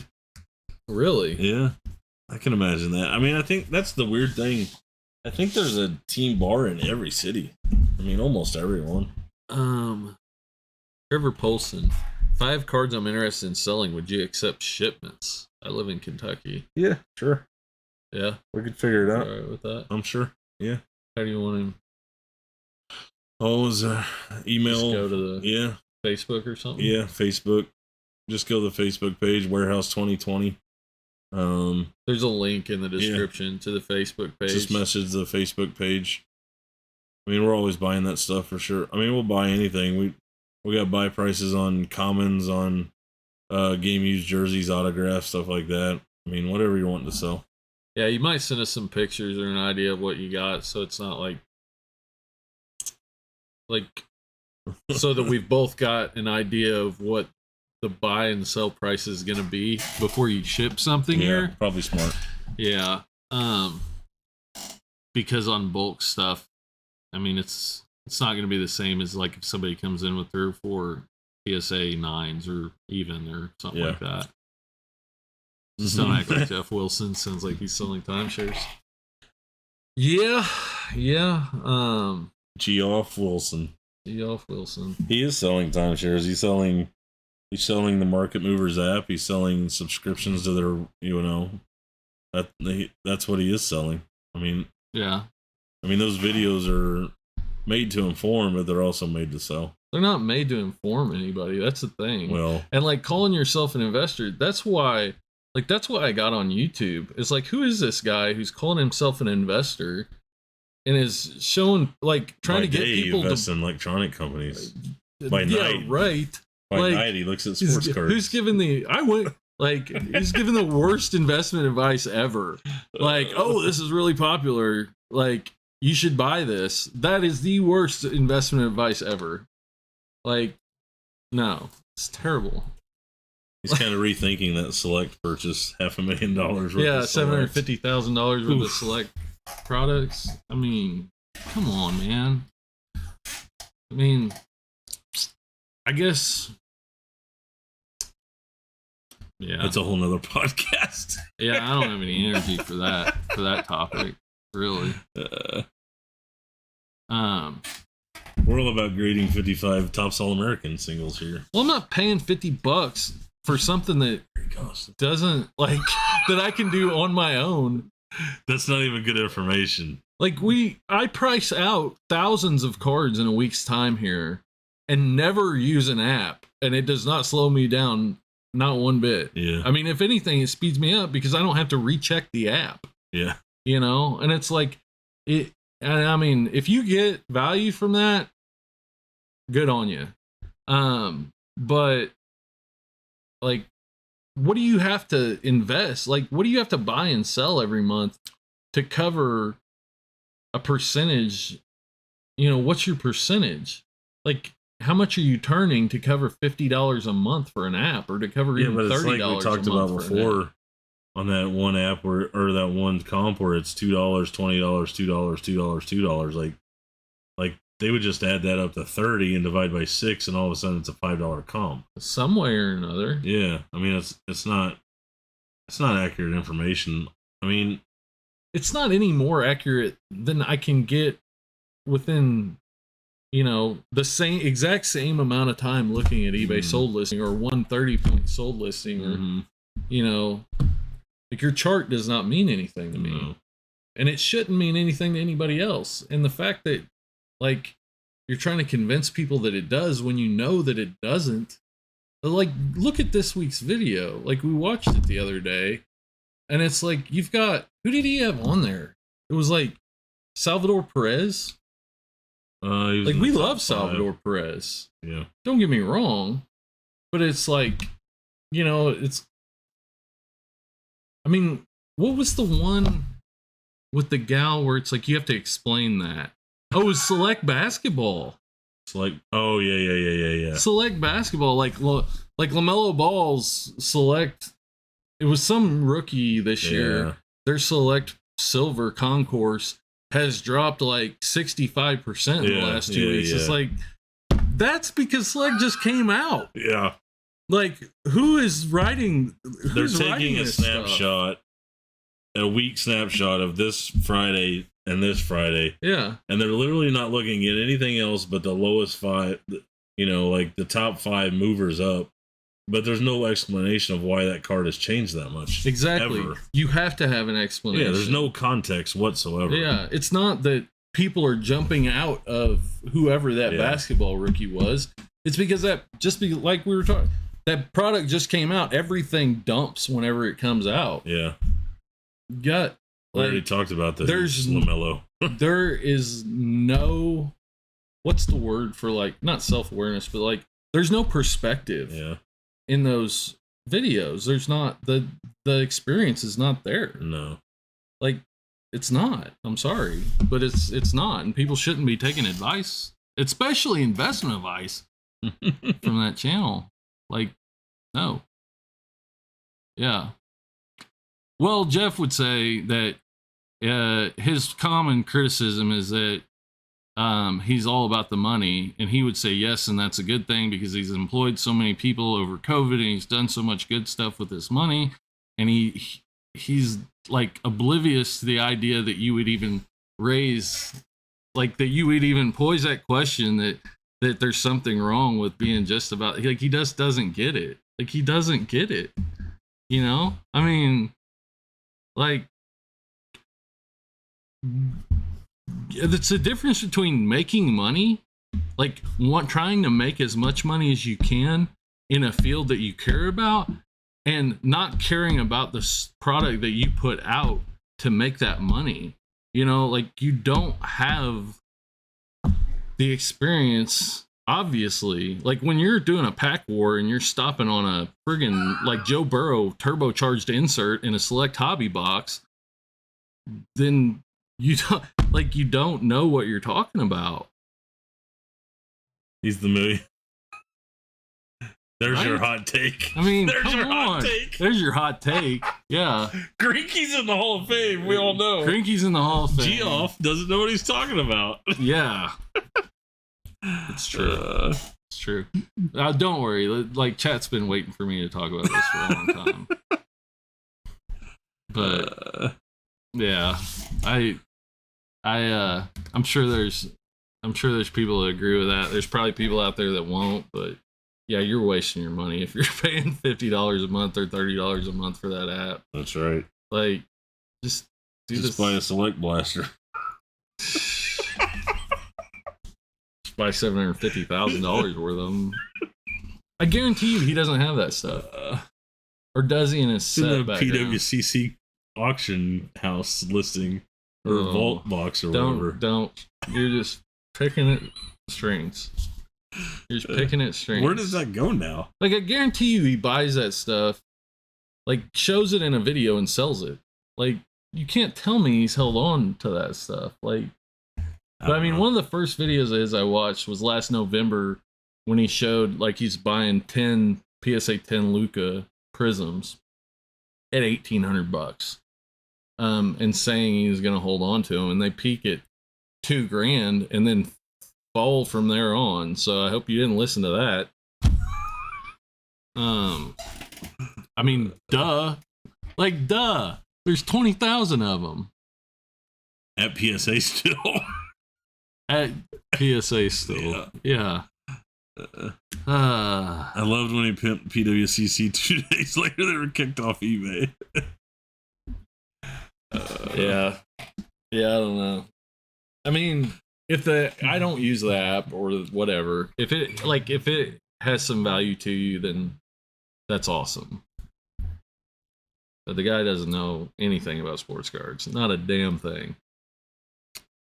he's definitely making more money with YouTube views and sponsorships and stuff like that than using his own advice. I mean, it's not even close. Yeah, he's not making any money on sports cards. He's not making, and he doesn't care if he does. Yeah. It's selling a product, and it's selling it. Like, if that product has value to you, so be it. But I guarantee you, it would not change. It would not add any value to my daily life. Guaranteed. What if the next step is a sports card investors brick and mortar / fanatics? Yeah, brick and mortar. Brick and mortar. Shoot on Formula One.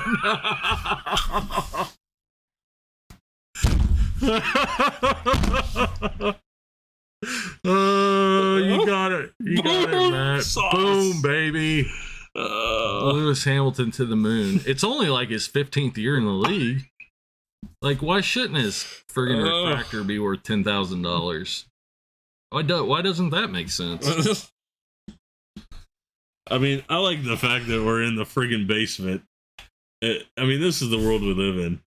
We're in the friggin' basement, and it's 10 o'clock, 11 o'clock at night, and we can talk about what other people have talked about, like Formula One, and everybody knows our opinion on it already.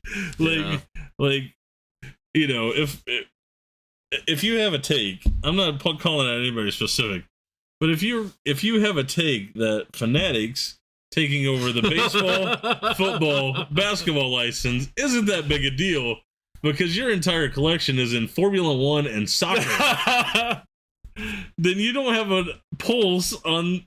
No. You know, like, no. Your opinion is what your opinion is. Yeah. I'm not like, I'm not. Yeah, Trevor, it's totally cool. Like, if you find uses for that, like, it's not that. It's the fact that, like, just the fakeness of it and the fact that the production of it, like, it's like there's nobody behind the camera here. Like, we don't have a team.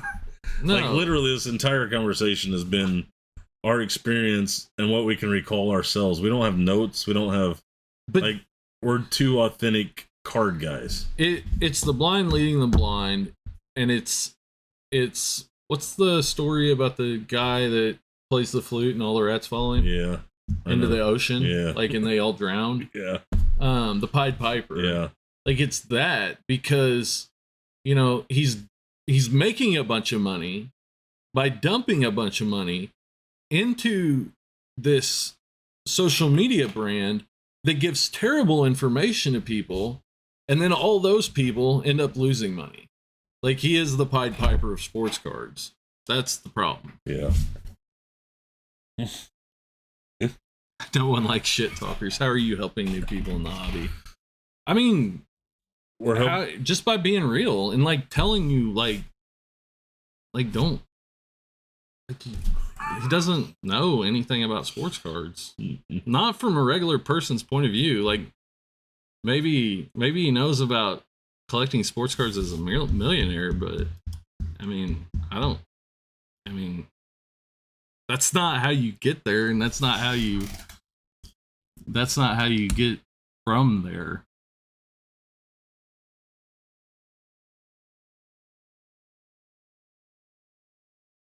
Yeah. Just jump around. But, I mean, no, it needs to be said. Too many people kiss his ass. Because he's got a big channel. I don't care. Like, that's the, like, that is the benefit of, like, working here and not being dependent on YouTube for your sustenance. Is like, I don't care if anybody wants to collaborate with me, or if they like, I'm just gonna tell you straight up, like that dude does not know what he's talking about. Like, he just doesn't. I'm not mad at him about it. I'm not like hating on him. I mean, I guess I am, but yeah. I mean, you'll really. I don't think he's not doing it intentionally. I don't think in his mind he knows, like in his mind, there's nothing wrong with what he does. It's just business in America. It doesn't matter if he knows it or not. If he can sell it, there's nothing wrong with it. Yeah. Obviously, the numbers don't lie. He can make money, so he must be doing something right. And he is. He's doing something right. He's marketing a product. I think he can. I think he can take you to a certain level, but the level's not very high. It's not very high. Yeah. Yeah. I mean, you can go from 0 to 10, but good luck getting to 100. You know. If you're trying to invest, can you imagine if you're trying to invest $10,000 and you got on, like, just got into it, and you get in and you buy anything that was hot in any video for the last 6 months, and now you're sitting on $5,000, $4,000, $3,000, $2,000. Yeah, like that's the issue.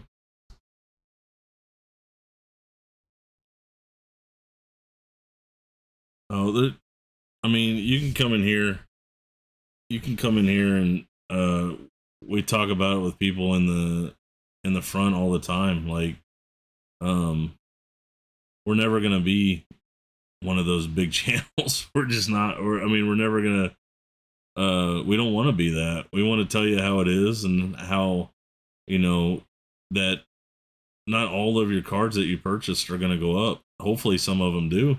Yeah, but not all of them are. Right. And there's definitely not 5 new ones every week that are going to. Last year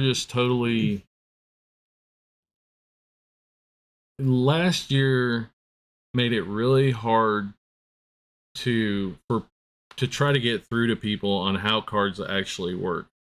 I mean, it's hard enough for people to understand how supply and demand works, but when you've got a card market that takes off, like, it's hard to argue with that. Mm-hmm. Even though it's like wrong, like, it's gonna come back down. When I mentioned that Patrick Mahomes someday cards could go down, yeah, and that girl's eyes got about that big around, yeah, like that it never even had entered her thought process before, right? Right. I'm not saying that, or like you'll rarely hear from me a prediction of the future. Yeah. Very rarely. Yeah. You'll hear from me what's happened in the past, and you can extrapolate that to whatever. But I mean, nobody knows the future. Anybody telling you they know the future is wrong. And I don't have to give you a prediction on the future to help you in cards. No. Like, if you're a collector, then collect. Yeah. I can tell you, what brands are popular right now, but if you're a collector, collect.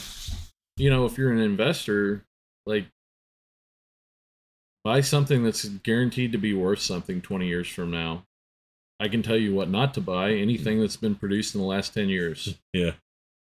Yeah. I mean, that's, buy somebody retired that's in the Hall of Fame and has a low print run or a grade that in a low population count that is going to be stable 10 years, 20 years from now. If you're an investor. Mm-hmm. And if you're trying to make money, buy stuff for less than you can sell it for and sell it as quick as you can. I enjoy watching the show. Nice change of pace from the fluff going around and shitster. I mean, we're like the anti-card. Have you seen that? Have you seen that meme with the Spider-Man? I showed you that, right? Yeah. Spider. GoPros it shows. Yeah, it's fun. I mean, I didn't know how much I didn't know until I came here, and so it's interesting because I had a YouTube channel, and I mean, I had I would say pretty solid views on cards, but you just you're put in a position to where you're expected to be an expert on stuff. Like, people ask you questions as if you know everything, and then coming to work here and realizing how little you really know is a big eye opener. So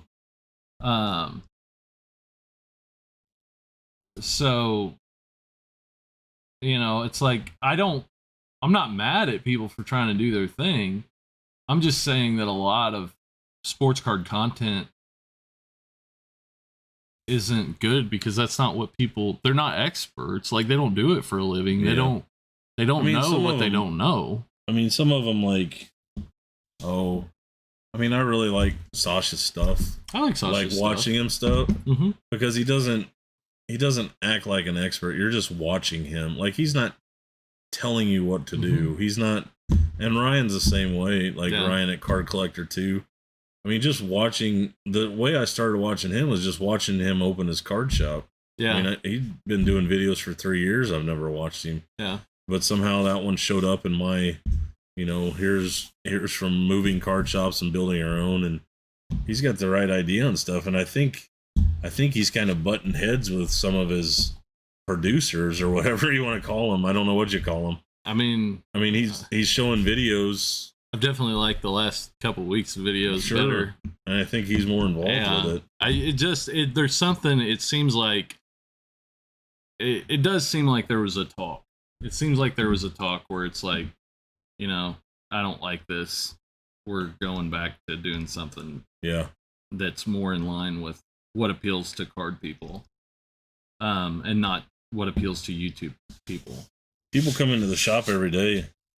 What do you think this card's worth? I was like, I don't know. Let's look it up together. Yeah, right. I don't know. Yeah. I mean, you can't keep up with everything. There's cards that come in every day that I've never seen before. Yeah. Like, you just, like, I don't know the value of stuff, but I know how to find the value of stuff. And that helps me with everything out there. Yeah. Like, if I was just trying to learn values, it changes every day. I mean, I could look this card up for you, or I could teach you how to look this card up. Yeah. Or how I do it and how I come to mine. I mean, I do that. I still do that with customers. Yeah. Lots of people ask about 101s and about stuff that's hard to comp. Or it's like, oh, I never thought of that. Or low pop stuff. Yeah. It's like, this one's numbered to 75 and this one, I mean, there's all kinds of stuff. That's a whole nother thing, but. Historical PSA pricing. There you go. Yeah, buddy. There you go. Yeah, buddy.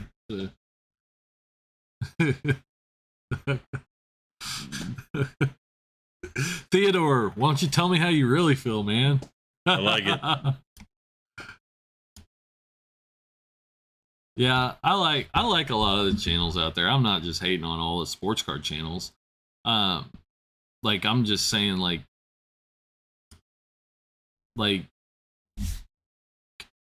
people,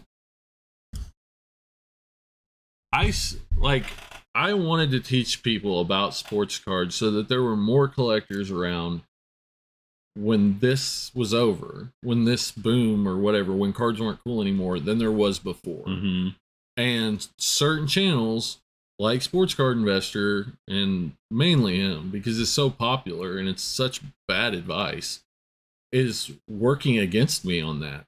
Like, he's over time driving people away from the hobby, because if you're taking his advice, if you could call it that, and he's really backtracked on a lot of stuff lately to where it's like, I'm not telling you to buy something or whatever, putting like caveats in there. Yeah. But if you are taking that advice, you've probably lost a lot of money in the last 6 months. Like, if you're trying to play the Jeff game, you probably lost a lot of money. There's probably a lot of people that aren't around anymore. Yeah. But he's got more subscribers than he did a year ago, so maybe not. I mean, I think he's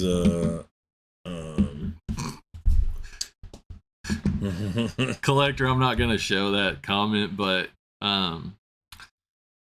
respect the real, brother. But yeah, that's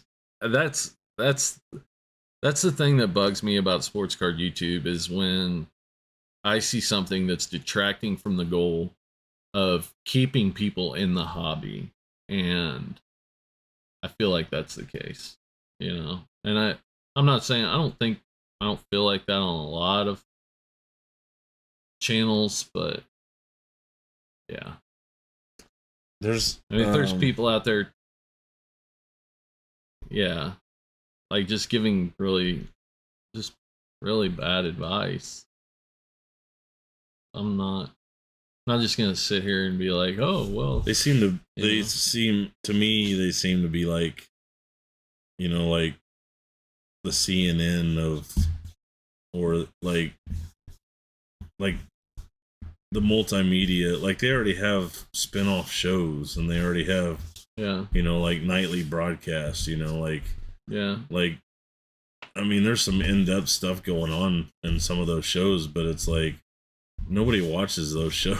Like they watch the top 5, and they don't necessarily say you should go out and buy all this stuff right now, but they also don't say these are probably the cards you need to be selling right now. Mm-hmm.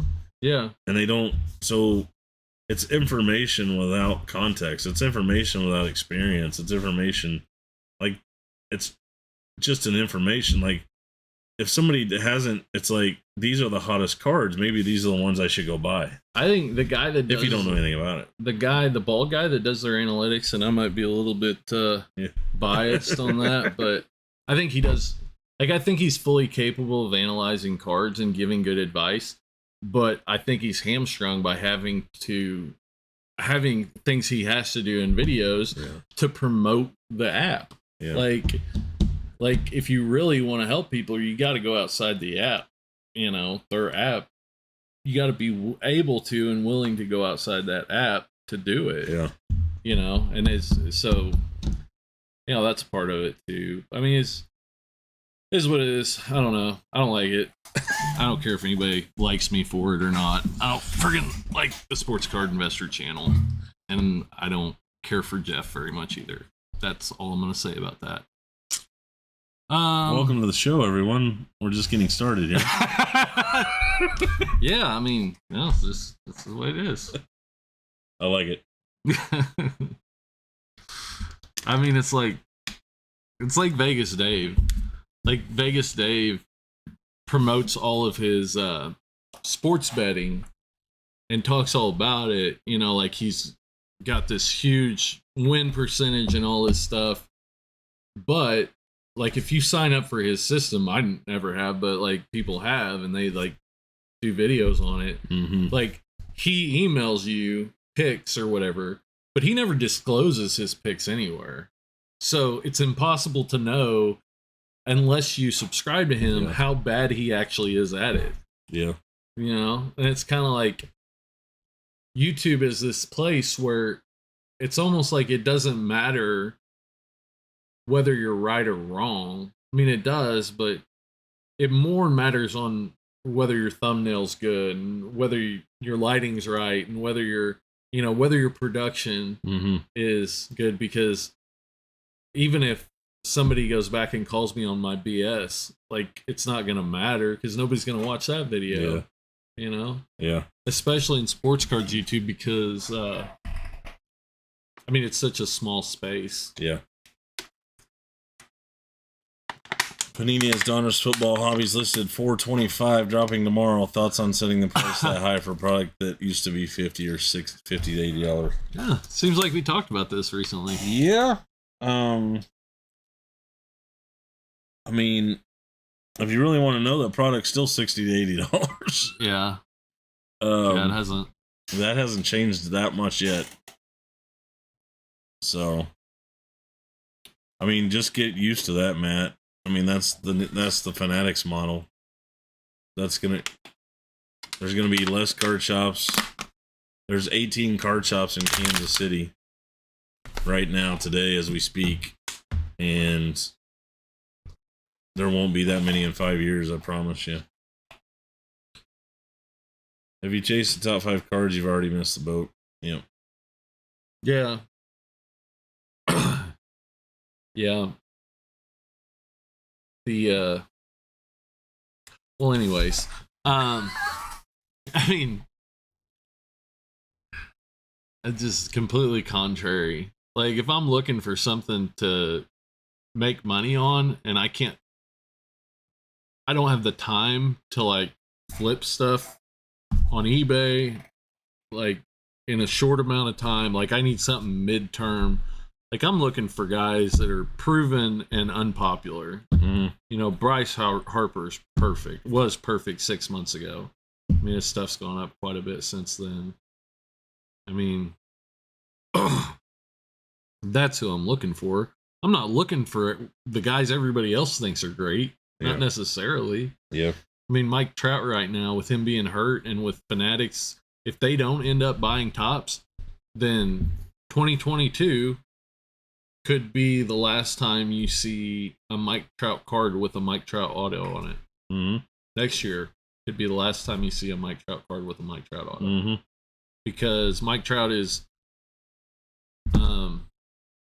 lifetime with Topps. He's got Topps has him exclusive for lifetime. Yeah. Same with Jordan and LeBron on Upper Deck. Like, that's why you don't see LeBron autos and Jordan autos anymore with Panini. Is Panini can't make them. So, you know, I mean, the idea of going after something that people have already, like, it's got coolness built in. It's got you're paying for it being popular already. I'm not good at it at all. I'm not either. I mean, I made a 20-year career out of doing it a totally different way. Like, I tried to do that. Yeah. I tried to follow that. I tried to. All right, I'm gonna delve in depth study to baseballreference.com and figure out who had a bad BABIP last year that their ex-WOBA should have been higher. You know, like, I'm not a Harvard mathematician. Yeah. So you just have to find a way to do it differently. You have to find a way. I mean, every collection on Craigslist at the time, every collection on Facebook, 19 out of 20 of them were worthless to everybody else. Yeah. So I thought, if there's 19 of them that nobody else wants, how do I make money on those? Yeah. And I'll never run out of inventory that way, right? And pretty much everything in here is paid for. Everything is paid for, yeah. Yeah. I mean, it's not, you get to do that. You have to do that stuff. I mean, you have to do that to get to this stuff. Yeah. I mean, this is the fun stuff for me. I literally took the customer and sat down on the table and spent an hour with him. You did. I did. Like, I was like, oh my gosh. I wanted these cards. I mean, and obviously, I thought you were just being nice. No, like those, because all I saw was a binder with some like postcards in it. Yeah, right. Like, that's all I saw. Like, that's what I mean, to go out and try to pick, you know, who's going to be the next Antetokounmpo, or who's going to be the next, you know, the guy that's been in the league for 3 years and everybody. I'm not good at that. I'm not going to make videos of the top 5 under the radar free agents that could be the next MVP. Yeah. Like, I'm not going to, I'm just going to share what I've done, how I've done it. If you want to put in 14 hours a day and make a living selling Sparks cards, you can do the same thing. We should take out a magazine ad and like that's a t-shirt, right? PSA magazine or something. Yeah. It's this easy. Buy this app. It's this simple. Spend 80 hours a week. If you only put in 12 hours a day, 7 days a week for the next 20 years, you will make $1 million. You'll be lucky enough to run through a cycle that comes that nobody sees coming. Just hang in there. Don't quit. It's got a little cat on it. Just hang in there. I bet we could sell that app. I bet we could. Sell that t-shirt. Yeah, right. You know, or you said Fanatics is the Borg. Do you watch Star Trek? No. Oh, the Borg. It's a funny it's a funny reference if you watch Star Trek. Yeah. they're like this machine intelligence, like cyborgs that like just go to worlds and like envelop them and like take over all their people. And, that's what they are. Just consume them. Yeah, that's consume what they them. are. And they all just become part of the Borg. They're like a one mind type thing, like a hive mind thing. Yeah, yeah. Still buying Trout and Bo, Votto, India, Machado. Was buying Mookie till recently. Yeah, I mean, I don't disagree with any of those probably, but I mean, they're probably, half of them are going to work out and half of them aren't if you're lucky, I mean, Trout's probably going to work out. Yeah. Kicking myself for not buying more Bryce Harper last year. I thought he was undervalued. Right now, most things seemed overpriced. Yeah. I remember buying 2000. What would have been 2012? 2012 factory sets from Blowout for $20 a set, and it was the Clemente ones. Mm-hmm. And there was a Clemente like big old patch card thing, bring. So I was selling the Clemente for 20. I was selling the 661 Harper for 20, and I was selling the variation for 20, and then I was selling the 1 through 660 for 20. Really? And I did that 15 times. Like quadrupled your money. Turn 20 into 80 15 times. Yeah. On Blowout. Yeah, that was fun. Everyone forgets how Topps fought Donruss and Fleer tooth and nail to print cards in 81. Yeah. Baseball? Yeah. Well, I guess I forgot about that. Yeah. Oh, wait. I wasn't born in 1981. What's he talking about? I mean, I was only 4, so. The ripe old age of 4 years old. Yeah. I wasn't buying cards. I mean, everybody thought the world was ending when Fleer and Donruss started making baseball cards, when it was more than one. Yeah. I mean, not world was ending, but it was different. Like, I don't know about 1981, but I remember 1989 when Upper Deck came out and they were $1 a pack. Like, yeah, what are we doing? You know, $1 a pack for baseball cards, And now I've got $1,500 boxes on the shelves. And like, people might equate that to what's going on with Fanatics. But I think it's very different. Like, we'll survive it. If Topps doesn't sell, then they'll probably end up buying the licenses back from Fanatics for next to nothing. That's what That's your hope. That's what I hope. That's wishful thinking. I mean, even if I got to go without Topps products for like 3 or 4 years. Yeah. Like, I'm such an underdog. I root for the underdog so much that I would be willing to do that. Yeah. Like, we were talking about best case scenarios, they buy Panini Topps and Upper Deck, and they have LeBron I've been talking to other people, other dealers. Like, best case scenario, they buy Topps, they buy Donruss, Panini, they buy Upper Deck, and now we have SPX football, we have SPX baseball, all licensed stuff. Mm-hmm. SPX basketball again. Plus, we have Topps Chrome baseball, Topps Chrome basketball, Topps Chrome football. We have Donruss, whatever products, limited, whatever product you like, optic baseball that has logos on it. Yeah, like that's best case scenario, and that's how they make the money. Is they print more cards than they've ever printed before, but it's spread out so much among. It's basically the exact same thing that happened from 1995 to 2000. Basically, I mean, that's best case scenario. They got to buy those 3 companies that they just screwed over. Yeah. They got to come to agreement with those 3 companies, at least 2 of them so far. I mean, they haven't bought the hockey yet. Yeah. Those 3 companies, they just literally dwindled into oblivion. Yeah. I mean, no, Panini's got stickers and Topps has got, soccer and F1, garbage pail kids. F1. So that's best case scenario. And then for a lot of my friends and stuff, hopefully they'll buy Topps and grandfather in, but that's best case scenario, and it's probably not going to happen. So it's been a good run, guys. I mean, we hate on F1, but do you have any idea how worthless Jeff Gordon cards are from 20 years ago? Like, absolutely can't give them away. And they could be super cool. Yeah. They could be a purple cracked ice refractor. Die cut acetate. 20. Yeah. And you won't get $5 for it. Yeah, we've got monster boxes full of them to prove it. Yeah. Buy Luka rookies now before they get any more crazy. I mean, James, even though I know one of those cards is really expensive. Yeah, there you go. Yeah.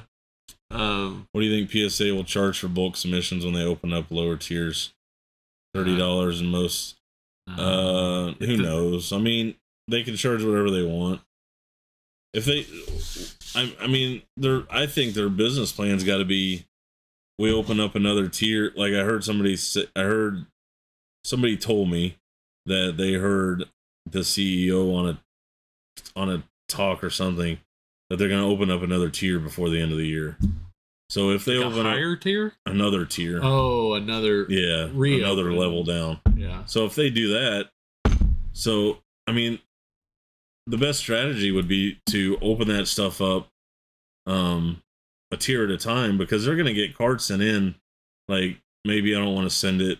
You know, they're going to send in cards that should be in the $50 tier that they're sending in the $100 tier. I mean, they're going to make more money per card if they just do it tier by tier by tier. Yeah. So opening it up tier by, I mean, it's probably going to be this time. Well, it's probably going to be summer of next year before they even talk about that. Yeah. I mean, bulk prices. Yeah, I don't think you're ever going to see anything under $50 card. Not if the market's healthy. Yeah. Not if that company. If they have a backlog, you'll never see anything under $50, I don't think. Why would they? If they opened up at $50, they'd have to shut down in a month. The only way, right. I mean, they would, everybody's holding cards back and waiting. I mean, there was a press release. I mean, I should just read that little section that I got. The press release or whatever? The one from Fanatics. So there might not be PSA around, I mean, as we know it. I mean, maybe they'll buy PSA. Who knows? But here's the future of the card market if it's left up to Fanatics. So Fanatics' plan for the physical trading card space is to expand it by opening the market to leverage more via direct-to-consumer offerings, according to people familiar with the matter. For example, should collectors purchase a trading card, they'll be able to insure the asset, grade the card, store the card, and even put it on a marketplace to sell or trade, all through Fanatics. The company would likely collect transaction fees, and the leagues will also get value data that they crave. So speculation on Wall Street suggests Fanatics will attempt to buy one of the trading card companies. Panini is valued at $1.3 billion, and there are other firms, Upper Deck and Texas-based Leaf, etc., etc. So they want to be not only does Fanatics want to have every sports card ever made. Not only do they want to be Topps and Panini, they want to be COMC, eBay, PSA, and the PWCC Vault, all in one. Yeah. I mean, they want everything. They are the boards. They whatever are that the means. board. They are the so board. They want to grade it. Fanatics already does encase cards. They just don't grade them. Like they could hire the head grader from PSA, and that could be a splash tomorrow. You know, like it's all gonna be like that's what the world they want us to live in. It doesn't seem like a world I want to live in. Yeah, not a card world that I want to live in. Yeah, like what are you buying? Like I don't understand. Like what are you buying from them that you're insuring, grading, and like are they selling single cards? Like I don't understand this. Well, they want to be. I understand. Like they want to break. They want to. Yeah, oh yeah, they're gonna break. Yeah, they're gonna break. They're gonna break. You're gonna be able to get the Zion logo man. Yeah. Grade it with them, insure it with them, put it on their marketplace, sell it at their auction house. There's no conflicts of interest there. No. None. No. I don't even know how that. Like there has to be a law against that. Isn't there a law against that? Yeah, it's called the antitrust exemption. Only baseball has the antitrust exemption. Who owns part of the company? Part of the company. That's not what the antitrust exemption was meant to do. We should really read the antitrust exemption. That's probably why they sold part of the company to the Major League Baseball, is so that they could get the antitrust exemption. That's a possibility. But that's not how that works. I don't think so. They're a shitbag company. Gosh, I hate them. Ugh. Oh, this shirt is made by Fanatics, by the way. How do you buy a Chiefs one without it? I didn't buy it. I got to give it to me. Isn't it strange how Ohtani, Trout, and Adele, all three of the hottest selling cards in the Angels, will be in the playoffs? Yeah, Trout's been hurt. Yeah. Adele's been in the minors half the year, but they don't have any pitching. Yeah. I mean, I love, man, that's quite the outfield, though. That'll be fun next year. In March. Yeah. Yeah, Marsh is good center field. He's going to move Trout to left. Yeah. Yeah, he's good. Essentially, they're considering a blockchain type economy. That's what they want. I mean, they want to hold the cards. They want to, but it doesn't work. I mean, there's just too many. There's too many people that didn't grow up in that. I mean, the real money's coming from people that didn't grow up in that. So, well, the thing is that the people. Okay, the people that are around that want that right now, the young people that think that would be cool, that weren't in cards 3 years ago, won't be in cards 3 years from now. yeah. You know, the young people or the hip people or the cool people or whatever. You know, the guys that got in, the shoe flippers that came over, the guys that thought it was the next shoe flipping thing. Me? Thought it was cool. Like, they're not going to be around. No, they're not going to. I mean, this has been tried before. Yeah. I mean, Star Stock is a great place, but it hasn't taken over the marketplace. Hasn't even come close. You know, thepit.com. Yeah. I mean, it's pure arrogance for them to think that, like, they can keep a market alive on their own. I don't think they understand how fickle the card industry is. They can't. No. They can't. Yeah. Like, people don't want you here. Like, it's scaring everybody that's supposed to be your customer in 4 years. Yeah. Scaring everyone. I don't know one person that says this is a good thing. Not anybody that knows what they're talking about. No. Like, nobody wants this. Top shop model. Yeah. Right. Oh, yeah. People pay 40 grand for a line of numbers and letters for Bitcoin. Yeah, right. Yeah. That's the thing. Like, nobody asked for this. Nobody wants Fanatics and trading cards. Like, except for Major League Baseball, because they're the next closest greedy corporation. Yeah. Like, it's just all about,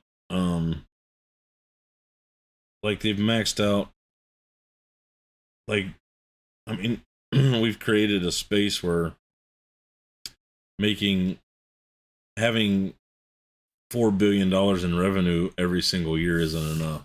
Yeah. If you're not at 4.4 the next year and 4.8 the next year and 5.2 the next year, then your company's going downhill. Well, last year and this year, this is the peak. Mm-hmm.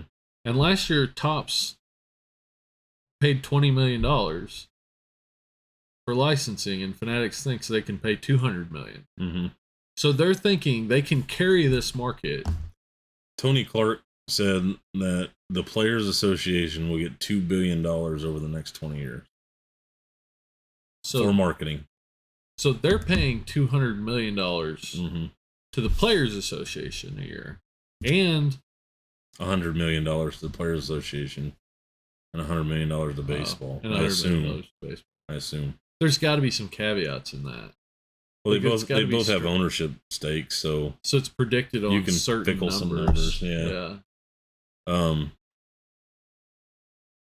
But they're buying at the peak. Yeah. Yeah. I tell everybody that comes in here, especially the ones that have been a year, this is the best it's ever been. It's the best it's going to be for a long time. My revenues are up 10x. Yeah. You know, like, this is the best it's ever going to be. Yeah. I mean, we've grown, you know, but we haven't grown that. We've just been lucky to be here at the right time, you know? Yeah. But I don't look at this market and say, all right, let's go buy every shop in Kansas City and start it over, you know? Like, that's what they're doing. Stupid. That's what they're doing. And it's not going to work. Stupid. It's not going to work. All right. Well, I hope this was enjoyable for everyone. You got anything else you wanted to hit on? If I have $25 to spend on cards, let's say thoughts on where it should go. I don't know. Go to the next card show and find the guy with the best dollar box and get 25 cards. Yeah. If you only had $25 to spend on cards, it's exactly what you should do. Yep. There's no get out. There's no secret. There's no go to the guy with the best dollar box and try to get 35 of them. I mean, he's probably going to deal with you. He's got the best dollar boxes for a reason.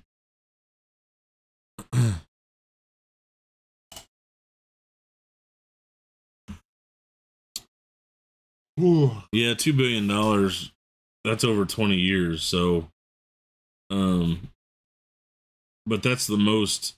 I mean, all they're doing is licensing their name and likeness. I mean, that's the most that anybody paid was $20 million. I mean, they did it to, they did little snippets here and there, but that's the most anybody paid. So, yeah. But whereas like before, they were still getting licensing fees from Fanatics. Mm-hmm. So for like T-shirts and fat heads and all that stuff. Yeah. Yeah. They'll still probably get those as well. Well, I mean, they're just wrapping it all up into one, probably. Maybe. I mean, they're starting the new company that. I mean, but what I don't understand about the Fanatics part is, if they wanted to do an NFT space, why not just go to them and start an NFT space with them? I mean, maybe they have already that Candy company, that Candy Digital or whatever. Yeah, that's pretty big in NFTs. So are they just like? I mean, they're trying to take that physical. Yeah. Like. Well, they're just trying to control everything that has to do with licensing sports. Yeah. Which is a monopoly. Like. I mean, yeah. I mean, technically, Topps and Panini have one now, right? In the 3 sports. I mean, if you want to say they have a monopoly on baseball cards, that Topps has a monopoly, it'd be pretty hard to say that because they're buying licensing from Major League Baseball, which has monopoly protections. But when Major League Baseball, I mean, yeah, I guess you could say that. I don't know. It's a little different when, like, so, like, if Revlon makes makeup and, I don't know, what's a good example? Like, you have only one company that is able to make something. Like, no one else can make licensed sports cards, which means no one else can make sports cards. Like, that's not good. There's no competition. Zero. Like, that's what made all those inserts in the 90s so cool. Because they had competition. Yeah, they had to create value on a budget. Yeah. Yeah. And they had to sell more than the next guy. Yeah. It's the same thing with like Color Splash and Downtowns. Mm-hmm. I mean, those cards are cool. Those will be the elites. Yeah. When kids remember how cool those were. But that's innovation. That's innovation because they were pressured into providing value in something that was going above and beyond the value they predicted it to be. Yeah. Like Panini's only provide value in a box up to a certain point. Like if you open an Optic box and you don't get $1,000 worth and you get $200 worth, Panini's done their job. Yeah. You know what I mean? Yeah. So Panini is trying to step up and provide more value than even they need to. Yeah. Because they understand where the market is. Plus they want to sell Donruss for $4.25 on their website. Like, does Donruss football have special cases now? I'm sure now? it does. My Heroes or Drips or something. Yeah. I'm sure they do. So yeah. Thanks everybody for hanging in late with us.